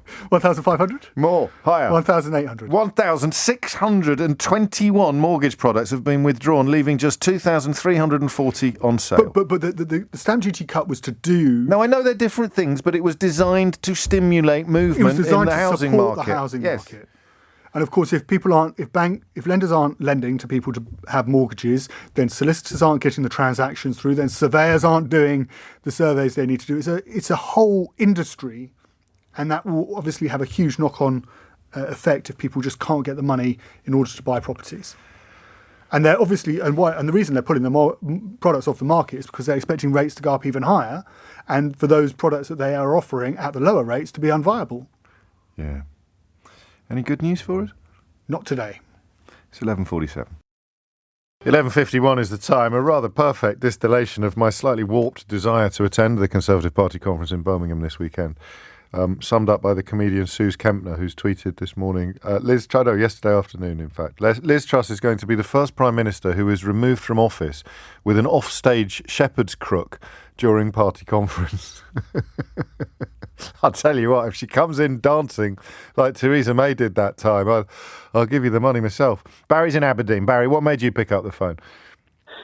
Yeah, James, good morning. A compelling urge just to dial in and share a little bit of my experience, to be honest. Carry on. I've just landed back in the UK and Scotland 3 months ago after being away for 19 years working overseas in 3 pretty impressive countries that, politically, they've not been without their challenges. But what a show this has been for all the wrong reasons to arrive into. And, overall, it's so depressing and disappointing to see this and the scale that it's going through. How do you make sense of it, having had a sort of almost an outsider's perspective for so long? How do you make sense of it? You might have more clarity than us because our screens are pressed up, our faces are pressed up to the screen. Yours hasn't been necessarily. Yeah, there's so many things on the menu to discuss, but if you just try and summarize it holistically, you get up out of bed every day and shake your head. We've moved back as a family. We made a decision to come back to be closer to family. Sure. An interesting one is my son's 3, and we've got childcare cost issues, which a number of people are facing. My wife is due a baby any minute, and our experience, because we were back in the system of public or private health insurance, we obviously don't we have to wait out the waiting period. And we've had direct experience, the likes of the NHS. And I was embarrassed. I was really, really embarrassed to take my partner, my wife, into the conditions that the hospitals are facing. I mean, run down, rooms that are falling apart. Yes. It's not really around the NHS. It's just everything, And the idea that the only way they can begin to fill in some of the holes that they've blown in the economy over the last week is by bringing in more spending cuts becomes doubly terrifying against that concept. I don't want to spook you, but there was a story in the paper today about a first-time mother who drove an hour to a hospital to give birth because 4 maternity units turned her away. And she's a nurse, so, she'd know the system inside out, wouldn't she? It's down to the detail as well. We had the fortune of living in Singapore and Australia and then latterly Dubai just before we left. And it's not so much to draw a comparison, but you can't help it. The antiquated ways and systems of even simple things like measuring your blood pressure, it's all done manually. The state of the rooms, but also, as I say, holistically, we've come back. We took a fairly, decent job. I think I'm slightly embarrassed about the tax cuts because, I'm in a bracket where that, yes, we can make ends meet. And they've given you more money. They're letting you keep more money. I mean, then I'm looking at my parents who are retired, who's just had, I think my stepfather's just had 10 grand wiped off his pension. Over the last few weeks and months, people who really need it, the party, ultimately the Tories just don't seem to get it. And, on top of all of that, we were looking at buying a house, we had a set budget, and now we're looking at interest rates blowing themselves out of the water, which just scuppers the plans. So, Lord, that's if you can get a mortgage. Well, that's the other issue. You're 3 months back into the country and honestly scratching your head, and I'm not an overly political guy, but I can assure you that there'll be no tick in the box for the Tory party the next time next general election that comes round. Because change has to happen. Yeah, a couple of people pointing out that healthcare is devolved in Scotland, of course. So you're necessarily describing something that is the responsibility of Westminster, but in terms of a general malaise and of course of the source of overall funding, it's a strange one. I'm going to ask you this. I apologise in advance. Do you think you made a mistake coming back? I'm going to give it some time. All right. But we were fortunate to have Australian citizenship, and let's be honest, I'm sure your educated and well-versed viewers or listeners will know that we had half a dozen prime ministers over almost as many years, but the economy never really suffered to the point, and there are external factors for that. But yeah, I mean, 100%.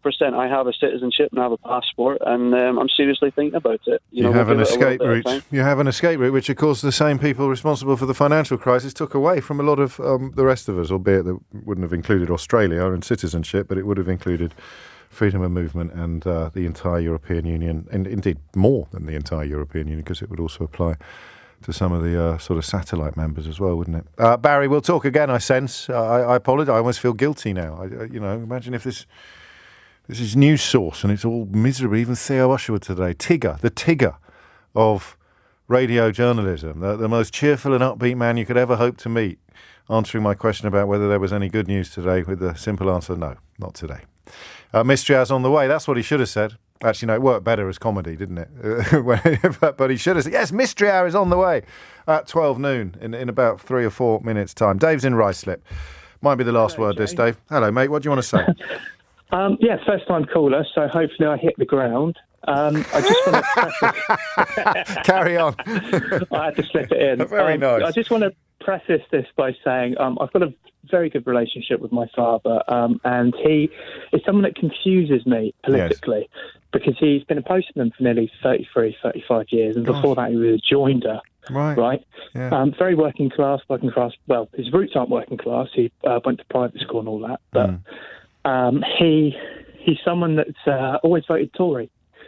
And he's, it feels like he's voting against himself every single time. But he's invested a lot of energy and a lot of money into private pensions. Okay. And all that. And I've, over the years, I've tried to sort of wear him down. And I can probably say that on the economics, he's not very conservative. Right? Because he's a strong union man and all that. It doesn't make any sense. No. Well, we're all a morass of conflicts and contradictions, aren't we? Yeah. but he gets very much caught up in the wokey pokey as it is. Right. And I find anyone that uses the word woke in an argument from that side to immediately be disingenuous and someone almost not worth engaging with. But they've lost the argument. They've lost the argument already if they exactly. use the word woke. I don't want to use the word idiot, but No. I would assume I can make assumptions, right? Yes. Now, he didn't even know all this stuff was going, the pound's falling. Well, every currency's falling. Yeah, but Dad, the EU, shoulder to shoulder. Yeah, Germany's not doing as good as it was, but it's not as bad as we are. Oh, they'll fall. Give it a few years. Well, you've been saying that for a while, okay? And I'm still waiting, and I'd much rather be there than here. Quite Brexity then. So, yeah, very Brexity. Yeah, because that's the social media. I think I see this. I keep an eye on it sometimes, just for work purposes. That there's this weird narratives coming out of. Yeah. The hashtag scum media, the idea that these financial crises have been caused by journalists or by reporting and that we're all deliberately not reporting on we don't live in the Eurozone. The reason we're talking about the pound is because we bloody live in Britain, but that's the kind of stuff he's swallowing. That's and this confuses me further because he lives, I buy Private Eye, but started buying that very recently. Actually, it was during COVID I started listening to your show and got more politically engaged. Private Eye is the perfect organ. It's the creme de la creme. Isn't and it? he'll sit and read that and agree with everything in it. And then he'll go on the internet and watch his YouTube videos from GB News or Mayar Towsey. Oh, God, that's a name. I shudder to even mention. I don't know who that is, but don't say anything libelous. Yeah, I wouldn't. No. But and then he comes back and it's undone all of the stuff that the sort of evidence-based or the fact-based journalism of Private Eye has delivered for him. Exactly, because the way they put their arguments to you, it's Britons are facing the hardest times. Forget who's in power, and it's the immigrants coming over and taking our jobs, and look, there's Sharia law in London, and they're woke, and they're woke. I don't know what it means, but I know I'm scared of it because they've told me to be scared of it, and that's I've tried to tie him down to his definition, and he can't do it. Get him to ring me.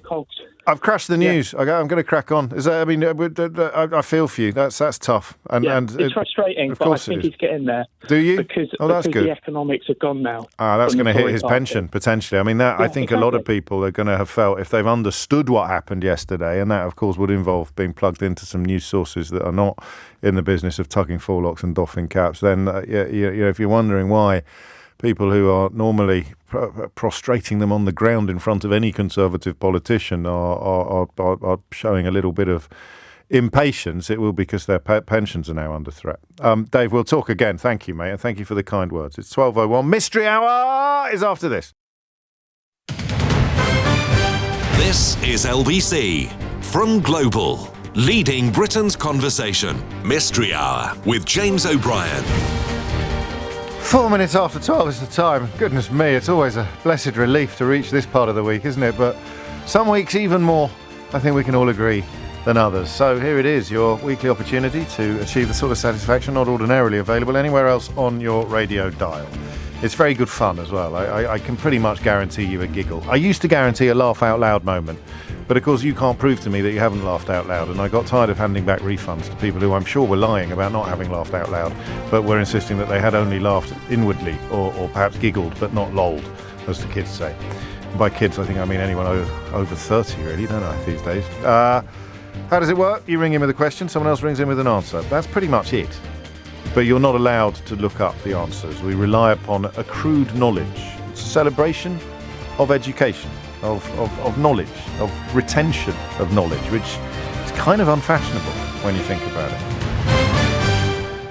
Because we have the world at our fingertips, you can find out stuff that you would once have had to visit a library and consult several books before finding now by simply throwing a few words into a search engine. And it's such a diverting hour that it has spawned its own board game. The Mystery Hour board game, we called it. We had a lot of meetings about that. What are we going to call it? I don't know. What should we call it? what are we going to call it, lads? Oh, God. And then one genius came up, the Mystery Hour board game. James O'Brien's Mystery Hour board game. I resisted that for reasons of modesty. But they insisted, the manufacturers at Big Sky Games insisted that not only is it called James O'Brien's Mystery Hour board game, but also they made me put a photograph of myself on the box. So if you're passing through, Keith said in my ear, it's a very old photograph. It is a very old photograph. I cannot tell a lie. But, you know, they didn't want to pay for another photo shoot or something like that. There's a recession on the horizon. So you can find out more about the Mystery Hour board game at mysteryhour.co.uk. And you can win one by being the best contributor to this hour of radio. You can also buy it in John Lewis and some other shops as well. But if you are my favourite contributor of the hour, you will win a Mystery Hour board game. And the terms and conditions for that exciting offer can be found, as so much other riches can, at lbc.co.uk. 7 minutes after 12 is the time. I think we're good. Should we just crack on? I haven't forgotten anything. No repetition. Don't look anything up. All right, that's it. Michael is in Barnard Castle. How's your eyesight? Pleasure to speak to you, James. Thank you, mate. That through COVID, and your voice was just so reassuring and comforting to listen to. So thank you. Thank you, Michael. Question, who's the shortest serving Chancellor of the Exchequer? Oh, no. I looked this up yesterday. Well, I was going to look it up due to current sort of.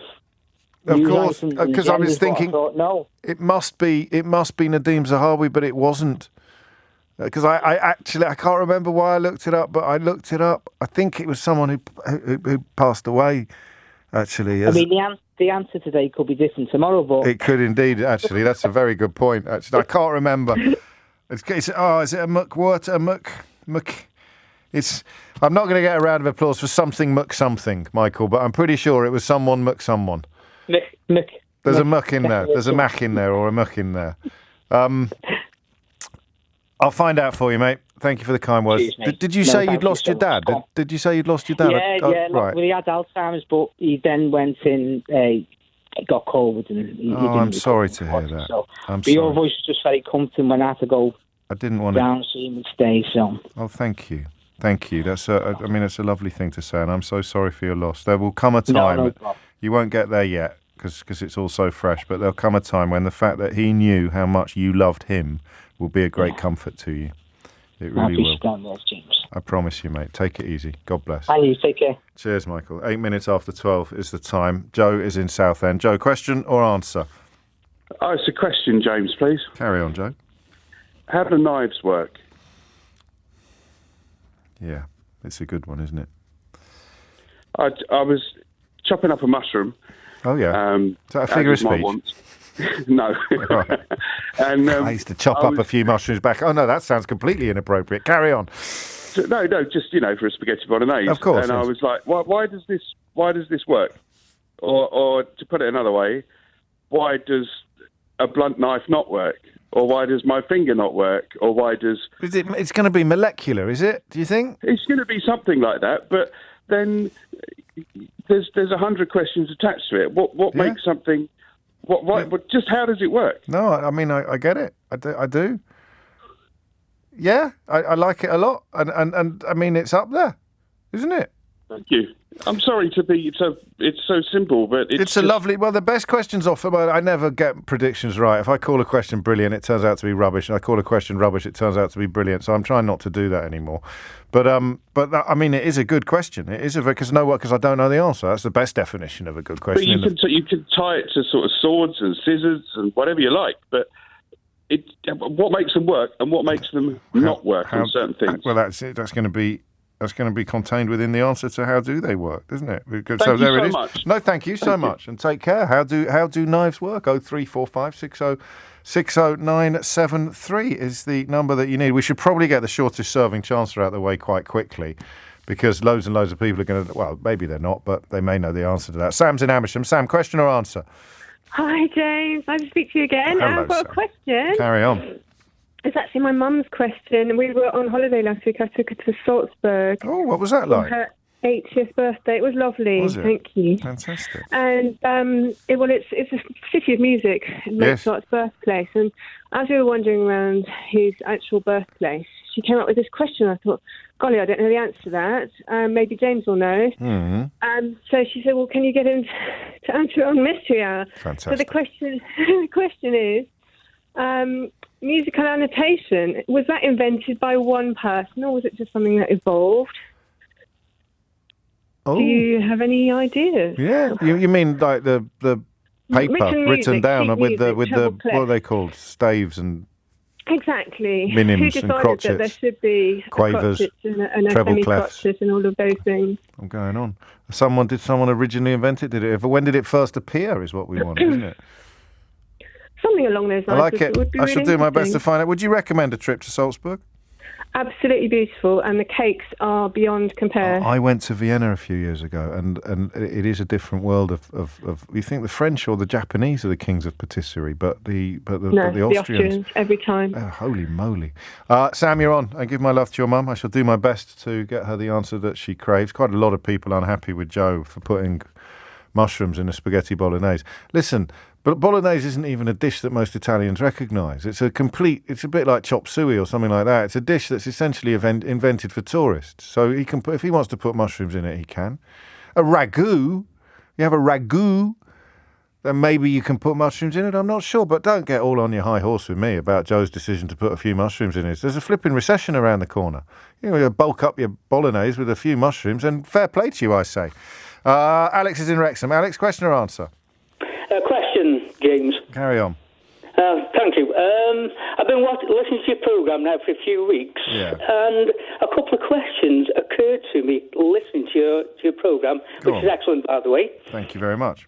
What's the difference between truth, fact, and knowledge? Are they all the same? Are they intertwined? And let's look at truth. What do we mean by truth? This is quite a big question. I mean, in many ways, it's a whole module in a philosophy bachelor's degree. There's epidemiology, isn't it, or something? Yeah, well, I've looked into it, but every time I've had debates at work, and everybody's got their own idea about it. Yeah, but knowledge is a collection of facts. So there's a difference there. Knowledge is the bank and fact is the money, right? Okay. So we can do that. Truth and fact, I think, are synonyms. I think an objective truth is a fact. So truth and fact are the same, and the place where they reside is called knowledge. So what's truth? Is it your truth or is it my truth? No, if it's an objective truth, it's a fact. So if it's objective,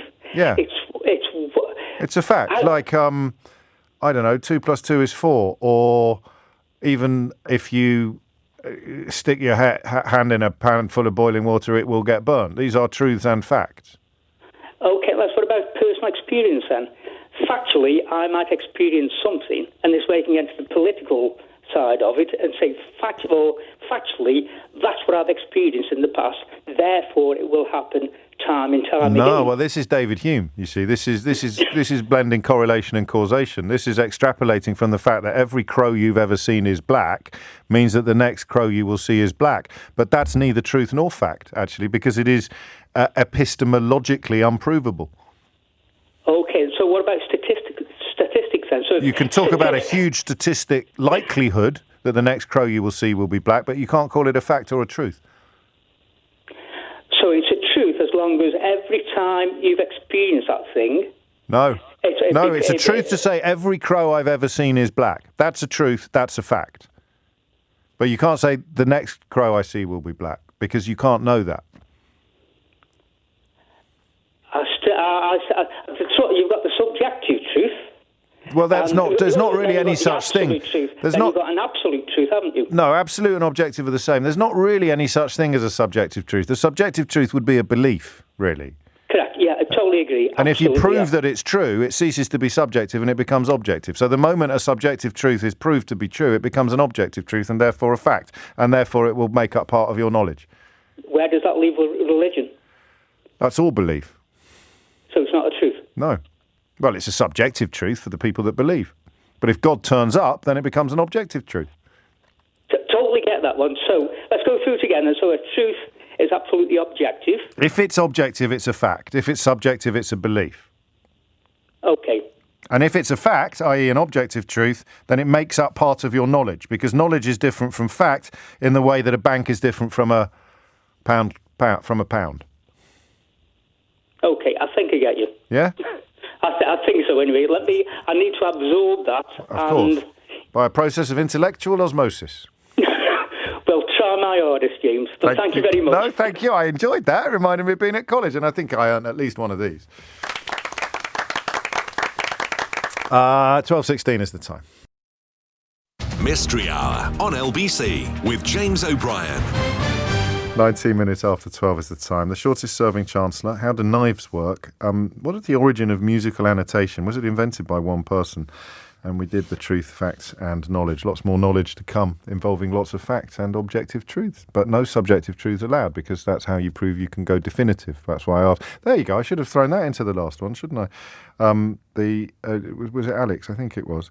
The idea that you can, when I say you give me an answer, and at that moment it's a truth, possibly a subjective truth, I say, what are your qualifications? And then we establish in a way whether or not it becomes an objective truth, at which point it becomes part of our shared knowledge. Wow. Nick's in Croydon. Nick, question or answer? Answer. Carry on. Why do knives work? Yes. How do knives work? How? Crucial difference. Okay, yes. well, how is GCSE physics, pressure equals force over area. Right. So for a given force, say 10 newtons, the smaller the area, the greater the pressure you're bringing to bear. Yeah. So it's why needles go through skin rather than a piece of dowel. And it's why cheese wire cuts through cheese, and it's why knives cut through anything, because they have a very, very small surface area in contact with the mushroom or the piece of meat or whatever it is. Pressure equals force over area, and it's the area of what we'll call the blade. The area of the area of contact between the blade and the mushroom. Ah, so knife plus mushroom area. Yeah, so it's the sharper the blade, the greater the pressure, and it's why sharp knives are safer than blunt knives. Because you don't push down as hard with them as you would. Yeah, exactly. And therefore, which is why you can do, lots of people do a mischief trying to open oysters with a relatively blunt instrument, because they're using so much pressure that when it skips off the oyster and hits the skin, you're in all sorts of trouble. Yeah, there's also, you have to find exactly the right point to try and force the blade in, otherwise you're fighting a losing battle. That's very true. Well, that is a brilliant answer to a brilliant question, actually. Question or answer? I mean, qualifications? Sorry. Retired teacher taking 4 children through GCSE physics. That's nice. I like that. Well, yeah, I'm not a science teacher by trade, but I've had to take my kids through. Did physics with your own kids? Yeah. What did you teach? English. There's quite a difference. There is, but I did A-level physics and chemistry and biology. Did you really? What made you change to English later? The realisation I was useless at maths and could never be a doctor. Okay, but so it was medical school on the horizon, slowly slipping out of sight, and then you ended up an English teacher. Yeah. Do you know who else was like that? Michael Rosen. Really? You know the poet Michael Rosen? He was at medical school. I love Michael Rosen. I love Michael Rosen as well. And I love what he's had to say over the years to education secretaries. I thought you might. Particularly, yeah. He's very much a force for good. You should listen to the Full Disclosure interview I did with him. He gives me chapter and verse on how he sort of almost accidentally ended up training to be a doctor. Yeah, well, I'm living vicariously now. I've got one who's at university studying to be a dentist, and the other who's just started studying psychology. Fantastic. So that's your teeth and your mind. That's your teeth and your mind looked after. What about the rest of you? Falling apart. Nick, lovely stuff. Did he get a round of applause? Did we give him one? A round of applause for Nick, please, Keith. Thank you very much. 23 minutes after 12 is the time. Sana is in Uxbridge. Sana, question or answer? It's a question. Carry on. So I was watching Netflix, and you know how they have the parental guidance, so the PG-12, PG-15 stuff written on the top. Yes. And that made me wonder, why don't novels and books have the same, for the same reason? It's a very good question, actually. I don't know that. Well, I mean, there is one rather obvious answer to this. I wonder what that is. It's because you can judge a book by its cover. I got that off Keith. Not always, James. Not always. No, obviously not. Obviously not. I mean, to be honest with you, there are now attempts in academic institutions, universities and schools to do a form of warning or age rating. They call it a trigger warning, and it will tell people before they read something that it might contain something that will disturb them or bring back unpleasant memories or trigger flashbacks or post-traumatic stress disorder. And very stupid right-wing people who use the word woke as an insult pretend or genuinely do get very, very angry about the idea of trigger warnings on books. But you remind me that theoretically they should be angry about age ratings on films, shouldn't they? The idea that we should be careful with what we expose ourselves to. But I mean, Julie points out that libraries used to have children's sections. I mean, you have distinctions, don't you? You have children's books. Young adult fiction is a very big genre now, and then adult fiction. But you never... So you have a rough idea. If you're in the adult section, it's going to be an adult book. But there's no book you can't read at a certain age. Yeah, exactly. So, for instance, when I was 14, 15, I think I was reading The Kite Runner.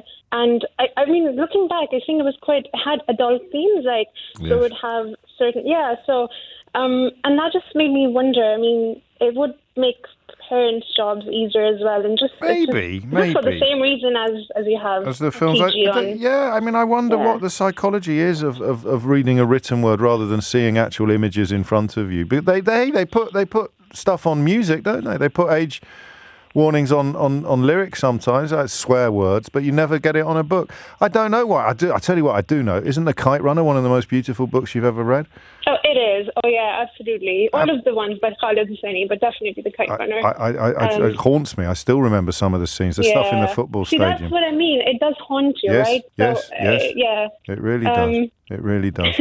Let's find out. I imagine the answer is that books have been around longer than... Well, the church would have probably done it once. The church used to, and they still burn books.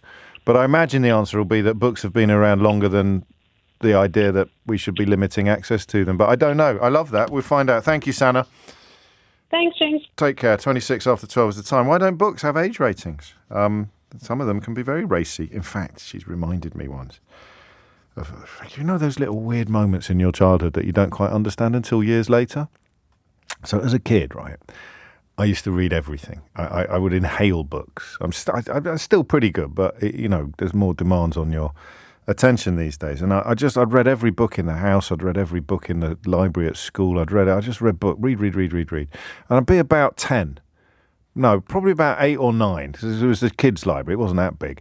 And I'm in Owen in the department store in Kidderminster, and I say to Mum and Dad, like I'd always say, can I buy a book? Can I have a book? And they had a book section. And I loved books so much that I just bought the biggest ones at this stage. And they had those sort of 3-in-1 books. Do you remember those hardback novels? Quite cheap, but you'd have 3 novels in, like in a bargain section of a book section. And so I just bought the one that had the most pages. I thought there's 3 books here. That's great. And I took it to the till, and Mum and Dad paid for it. It was hardback, so it didn't have any blurb on either side. And then we bumped into my old English teacher from when I was about 6. And obviously Mum goes, oh, James has just bought a book. And my old English teacher, she said, oh, can I have a look at it? And she had a look at it. And I realised now, looking back, something happened. She sort of blanched a bit and went, wow, that's great. You're really reading above your age now, aren't you? And gave me the book back. And it was actually quite a saucy book. One of the 3 novels was by a bloke called James Hadley Chase, which was not appropriate for a 10-year-old boy, I don't think. And obviously my English teacher, who I'd had when I was 6, clearly knew this. And I think the actual précis of the book in the front said something about, like, she was the blueprint of her. And then the word for a female dog or something like that. God, how did I remember that after all these years? So maybe that should have had a little badge on the front of it, and then Mum wouldn't have bought it for me in Owen in about 1981. There you go. Anecdote corner. Graham's in Southgate. Graham, question or answer? The question would have been, when are you going to be Prime Minister? Oh, you're very kind. But the real question is, I've got a jigsaw, 1,000 pieces, from the River Dee in the aqueduct in, I can't even pronounce it. Don't worry. Welsh. Lovely. I've done about 55-60% of it. Right. I'm just stuck. I just can't Well, here's a first. So you want advice on how to proceed with your jigsaw? Yeah, I'll put it in the box. I've got another one with hot balloons. So you haven't given up on it? No, I'm going to put it back, but... All right, I'll find. I mean, I don't know. I mean, is there such a thing as advice for doing jigsaws? I mean, you've done 50 or 60% of it. I'd have been asking you for advice. No, we'll find out for. I mean, what? So 50 or 60% of it is done, and Graham just can't get arrested. He can't cop a break. What should he do next? That's the question. Perfect. Right, you're on. Okay, thank you. Thank you for the kind words. If they were kind, I don't know. I don't know if that's something you might wish on your worst enemy, given how the current Prime Minister is performing. I think Liz Truss made a wish to be Prime Minister on the monkey's paw. It's coming up to 12:30. You're listening to James O'Brien on LBC. I like this. I should have read this out a little sooner. Fact, a tomato is a fruit. Knowledge, knowing that a tomato is a fruit. Wisdom, not putting a tomato in a fruit salad. And quite a nice update from that truth, fact, knowledge question that Alex asked earlier. It is 12:30, and Tim Humphrey is here now with your headlines. Mystery Hour with James O'Brien. This is LBC. 33 minutes after 12 is the time. Mystery Hour continues. Natalie's in Taunton. Natalie, question or answer? Answer. Carry on. Okay, so notation. Yes. Basically, in about the 8th century, something like that, there was a monk in Italy who came up with this idea because... Whoa. We're going to have to do a lot. But basically, there was a monk in Italy who came up with this idea in the 18th century. Have you ever listened to Mystery Hour before? No, not the 18th century, the 8th Well, that's even worse. Okay, so... What was his name? I've no idea. I can't remember. Well, you're not going to get a round of applause, however, whatever happens next. Okay, well, I apologise for that. That's all right. You know, I'll carry on anyway. Yeah, I know. Why not, eh? There's because in Middle Ages, Dark Ages, they would sing all of the Bible basically, and all of the texts in services, and it's bloody hard to remember. Sorry, very hard to remember it. So he kind of thought there must be a better way. So he came up with this plan of the one single line, which was originally read apparently. Right. And so with one line, you can have 3 different pitched notes. You can have a note, a blob above it, a line going through it, and one below it. Exactly. So, yeah, exactly. So that was the beginning, and then gradually more lines were added for more notes, until eventually there were 11. Really? And that was known as the Great Stave. Now, another good quiz question is, where does middle C come from? No, hang on. What is this? Hang on a minute. Calm down. You can't just ring in, pose questions, answer them. So we don't know where it started, but we think it was a monk, an unidentified monk. Well, the name was mentioned. I've just forgotten his name. Yeah, well, I'm going to need the name, because the question was literally who invented it. Who invented musical annotation? That's what Sam's mum wants to know. Okay, ask Howard Goodall, because that's where I got my information from. Oh, well, I'd say he might even be in the building at the moment, Natalie. Well, there you go. Howard, if you're in the building, mate, come down, wave through the window, we'll get you in. He did a fantastic series of programmes about 20 years ago called The Big Bangs of Music. On Classic? Was it on Classic? It was what he considered to be the 5 most important, significant moments in the history of music. Everything Howard Goodall has done is brilliant. Every single thing he does is magic. Oh, that was Freddie Mercury.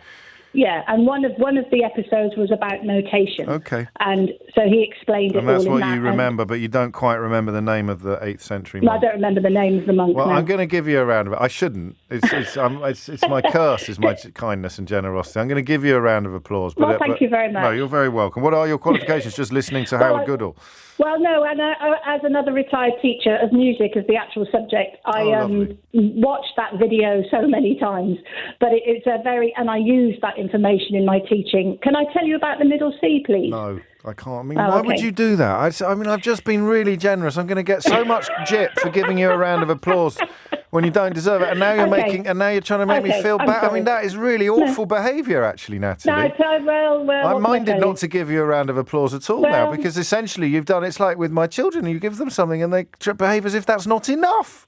I'm going to give you a round of applause, and you can wait until someone asks the middle C question. It's obviously got something to do with the move from 11 lines to back down to 5 or 6. But anyway, thank you.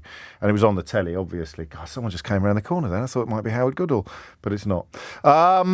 It was obviously on the telly, that programme she was referring to, because she watched the video of it, so not on our sister station, our rather splendid sister station, Classic FM. 12:37 is the time. Mark is in Harold Hill. Mark, question or answer? It's an answer. Right. Jimmy the O. There he is. James, it's about the jigsaw. Go on, what? Right. I mean, do you want to? I mean, you got to do the edge, right? So you get all the straight bits and you make your edge. There's your frame. I'm presuming he's done that. Yeah. Well, let's say he's stuck then. I mean, you get all your colours. He's why he rang in. What do you mean? Let's say. Yeah. No, let's say he's got to a point where he's got sea or sky or grass. Yeah. Right. It's a viaduct, so there's going to be sky, isn't there? If it's a picture of a viaduct. So there's a big patch of sky. Yeah. Right. And you're left with say 50 pieces. Yeah, well, he's got more than that. He's only done 60%. He's got about 300 or 400 pieces left. He's done 60% of a 1,000-piece jigsaw. Well, then you just got to keep putting the pieces in. It was Sting, not Freddie Mercury, wasn't it? Every little thing she does is magic. It was Sting, yeah. Oh, dear, I'm missing all my marks at the moment. So I was told not to say the B word that woman just said. No, don't do that. Don't do that. No, don't do that. But it's be-minded. Yeah, be-minded. Yeah. So you just got to be minded. Oh, you mean persistent? You've got to be stubborn. So you get all your sky bits. Putting every bit in. So you've got 49 pieces. You get one to fit. So 48, 47, 46, 45. In the end, the last one. Put it in. There's your sky. There's your picture. All right. So he just needs to concentrate on the sky for a while, and then he'll. Why do you do that? And then you'll get a what's a mitt jig. You'll get enough. I hope so. I'm taking that as the definitive answer. Sorry, because I don't want any other answers to that question. Sorry, Graham, and sorry, Mark. Well done. Yeah, round of applause for Mark. You can have that. I'm not even going to ask what his qualifications are. Gavin is in Jersey. Gavin, question or answer? Good afternoon, James. I have a question, please. Hello, Gavin. Thank you. What is it? I'm currently in the process of arranging our wedding, and along with all the excitement, we have a question. Why is the first meal after you're married called a wedding breakfast, considering they don't serve cereal and it's in the evening? I know this. Oh, go on. No, it's. I think it might even be in the board game, this one. I think it is. I think that married couples used to have to fast before they got married, like for religious reasons. I think you went with a, you know what I mean? Like you go in Lent, or if you're a Muslim, you don't eat during daylight during. I think it's Ramadan. So I'm pretty sure that still be like the first meal together. Yeah, but and also in my religion, you're supposed to not eat or drink anything before taking communion for an hour. So I imagine that the meal you have after the service is called a breakfast, whatever time of day it is. Okay. It's good, that, right? Yeah. You don't sound very excited about that. Why is that? Yeah, it's just. Are you having a church? Are you having a church service? No, not overly religious. No, fair enough. So technically, you won't be having a breakfast. Actually, you'll be having a wedding feast or something, or a wedding lunch.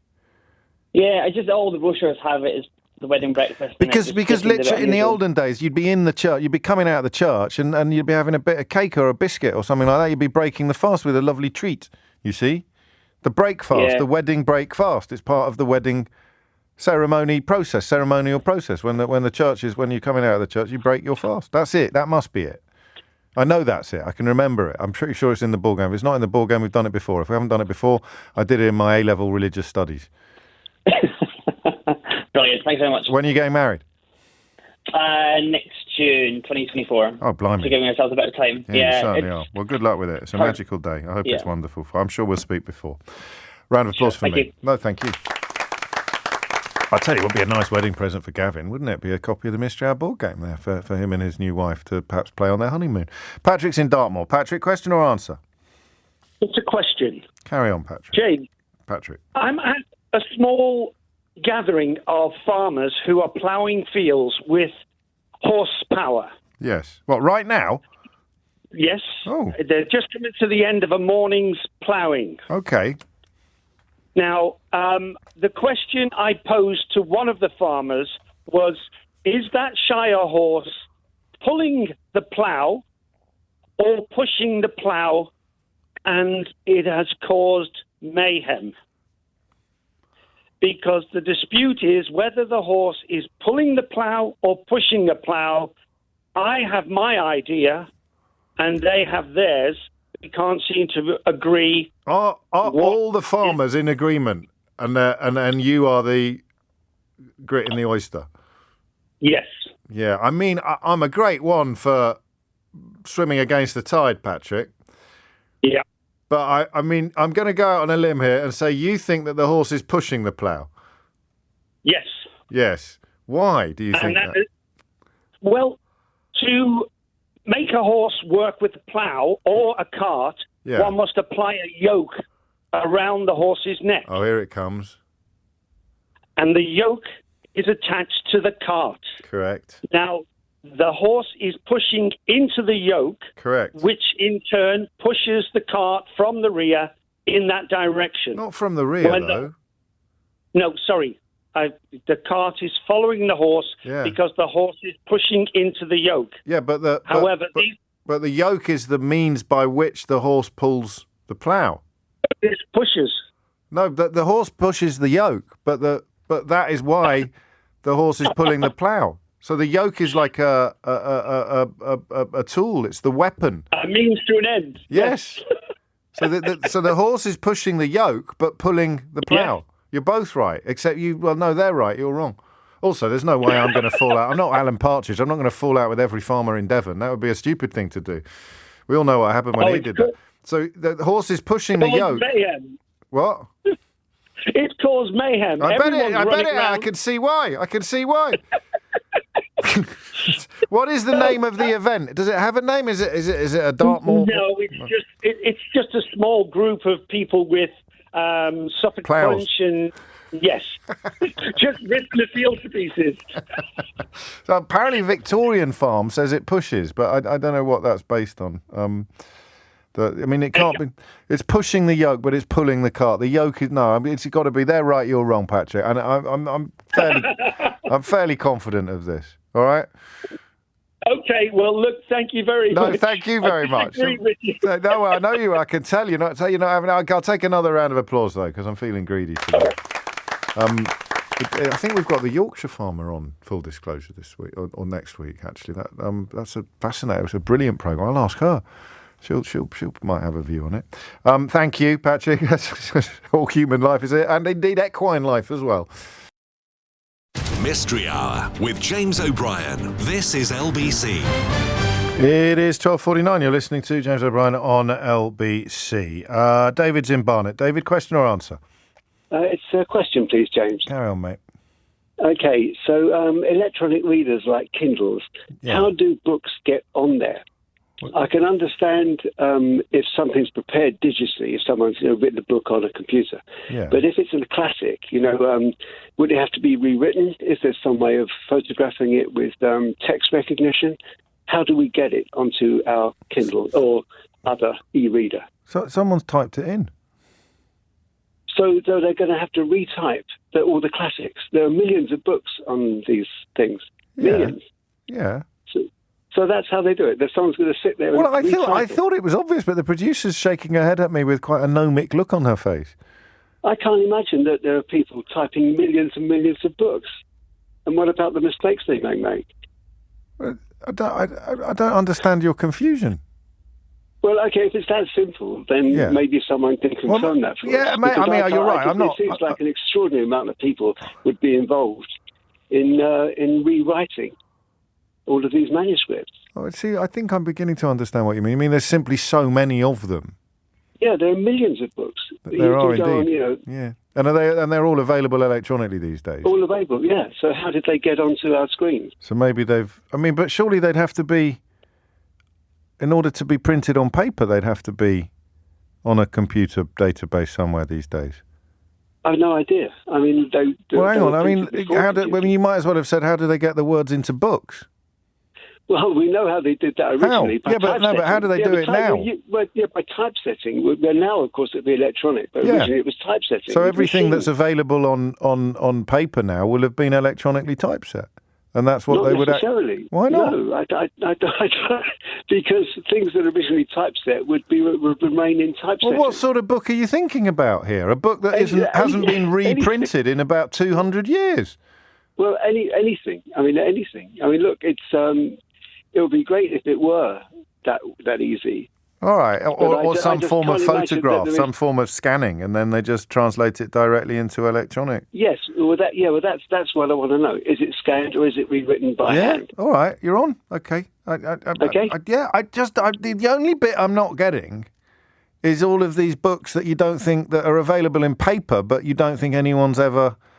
You think they're still using the sort of technology that they would have used in the 18th century or the 19th century to produce Charles Dickens novels, rather than the same technology that they use to produce Richard Osman's novels?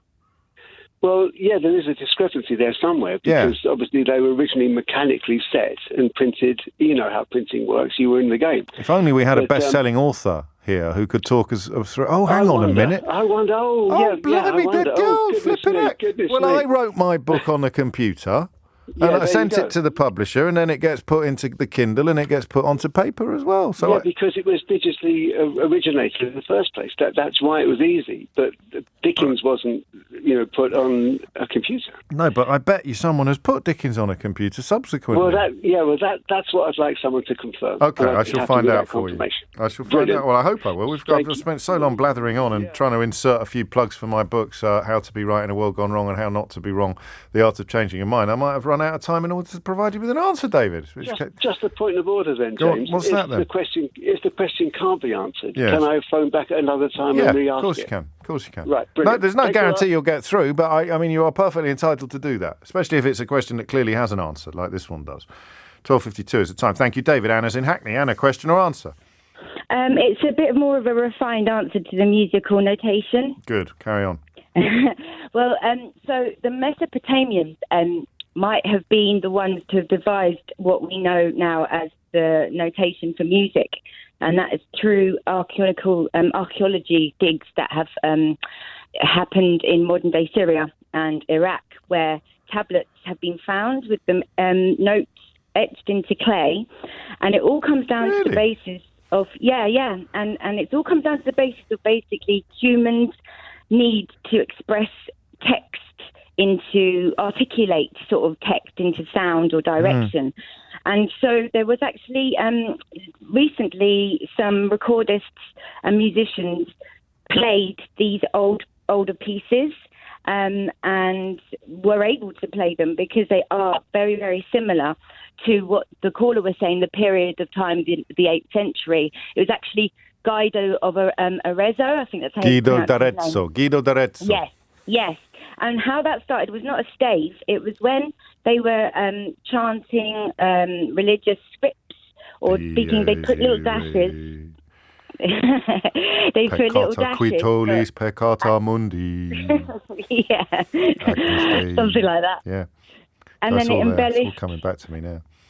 And it just embellished over the years. So so that all the monks could sing in unison, they had to find some way of divvying up the notes and the music in a way. Yeah, and then you had one that went a bit ad lib and did his oohs, and then they had to sort of like make staves for that, and so that's how it. Qualifications?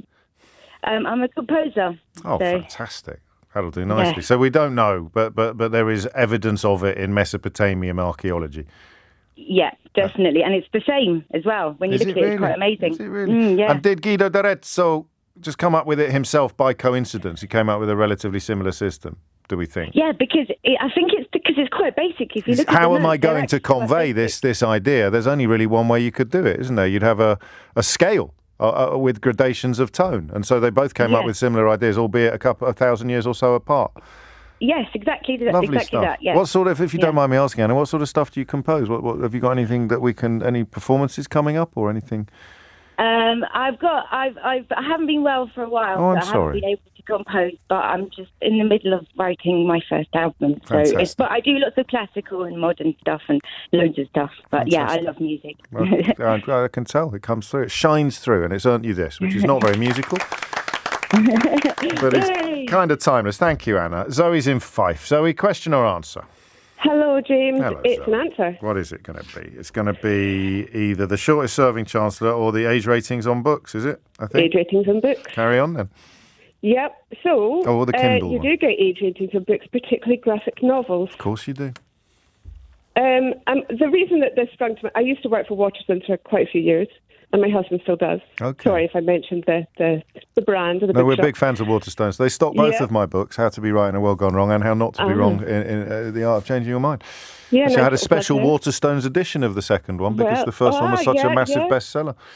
Always nice, always Yeah, nice. very Well, nice, very nice. The other thing was I really remember, the first one I remember was Laura Palmer's Secret Diary. The Twin Peaks spin-off. Yeah. Did that have an And age was limit back on when it? I was 14. And I think it was at least a 15, if not higher. And I remember this because my mum would not let me read it. And it was definitely age-rated. It was naughty. But it didn't have to be age-rated. I bet that was a marketing ploy. Well, that's what I suspect for all of these things because, And the exactly graphic it. novels, I mean, that's imagery plus words, isn't it? Because if I was Yeah, going to stick it's an really- age rating on anything from the canon, it would probably be Titus Andronicus, the last scenes of Titus Andronicus. It's just still chill me And to the if you core. think of something like The Boys, Yeah. it just, you could not No, you couldn't tell go that there. to a child and all No. good conscience. I like it, and I like your Yeah. qualifications, and you've earned yourself a round of applause. Thank you very much. No, thank you very much. 12:57 is the time. John's in Brighton. John, question or answer? Answer. Carry on. It's regarding how books get onto the Kindle, the classics. Yes. Oh, yes. It's called OCR, optical character recognition. Okay. So they do scan it. Scan or photograph the page. A computer recognises the shapes of the letter. That is then translated into text, and then it just needs to be proofread. So David's having there a you little. go. David's having a little wry chuckle at the moment about my attempts to dismiss his question or to undermine it. It was absolutely not the case that somebody somewhere has typed every book ever written into, but somebody somewhere has scanned every book ever written into a computer so that it could then appear on a Kindle. Qualifications? I spent 30 years in the railway signalling industry, engineering, and we used OCR to translate the standards that were originally typed on a typewriter into the computer. And you're confident that they do the same thing with books? Absolutely. That'll do nicely. Round of applause for John. I like that. Nice work.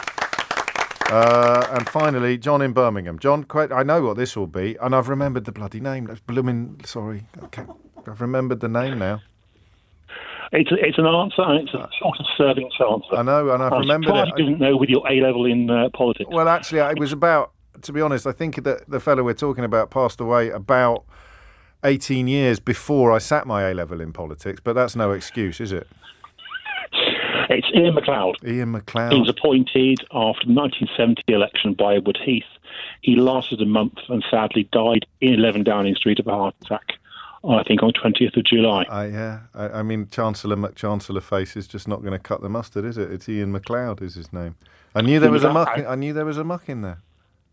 There we go. Qualifications? He was replaced by Anthony Barber, who then brought in massive tax cuts, which led to a crash. He was replaced by Anthony Barber, who until very recently was regarded as having brought in the worst financial policy in the history of these islands. History repeats itself. Qualifications, 20 years working in politics, 10 years as elected politician, and 7 years working for a Member of Parliament. Oh, that'll do nicely, John. And a big round of applause for you.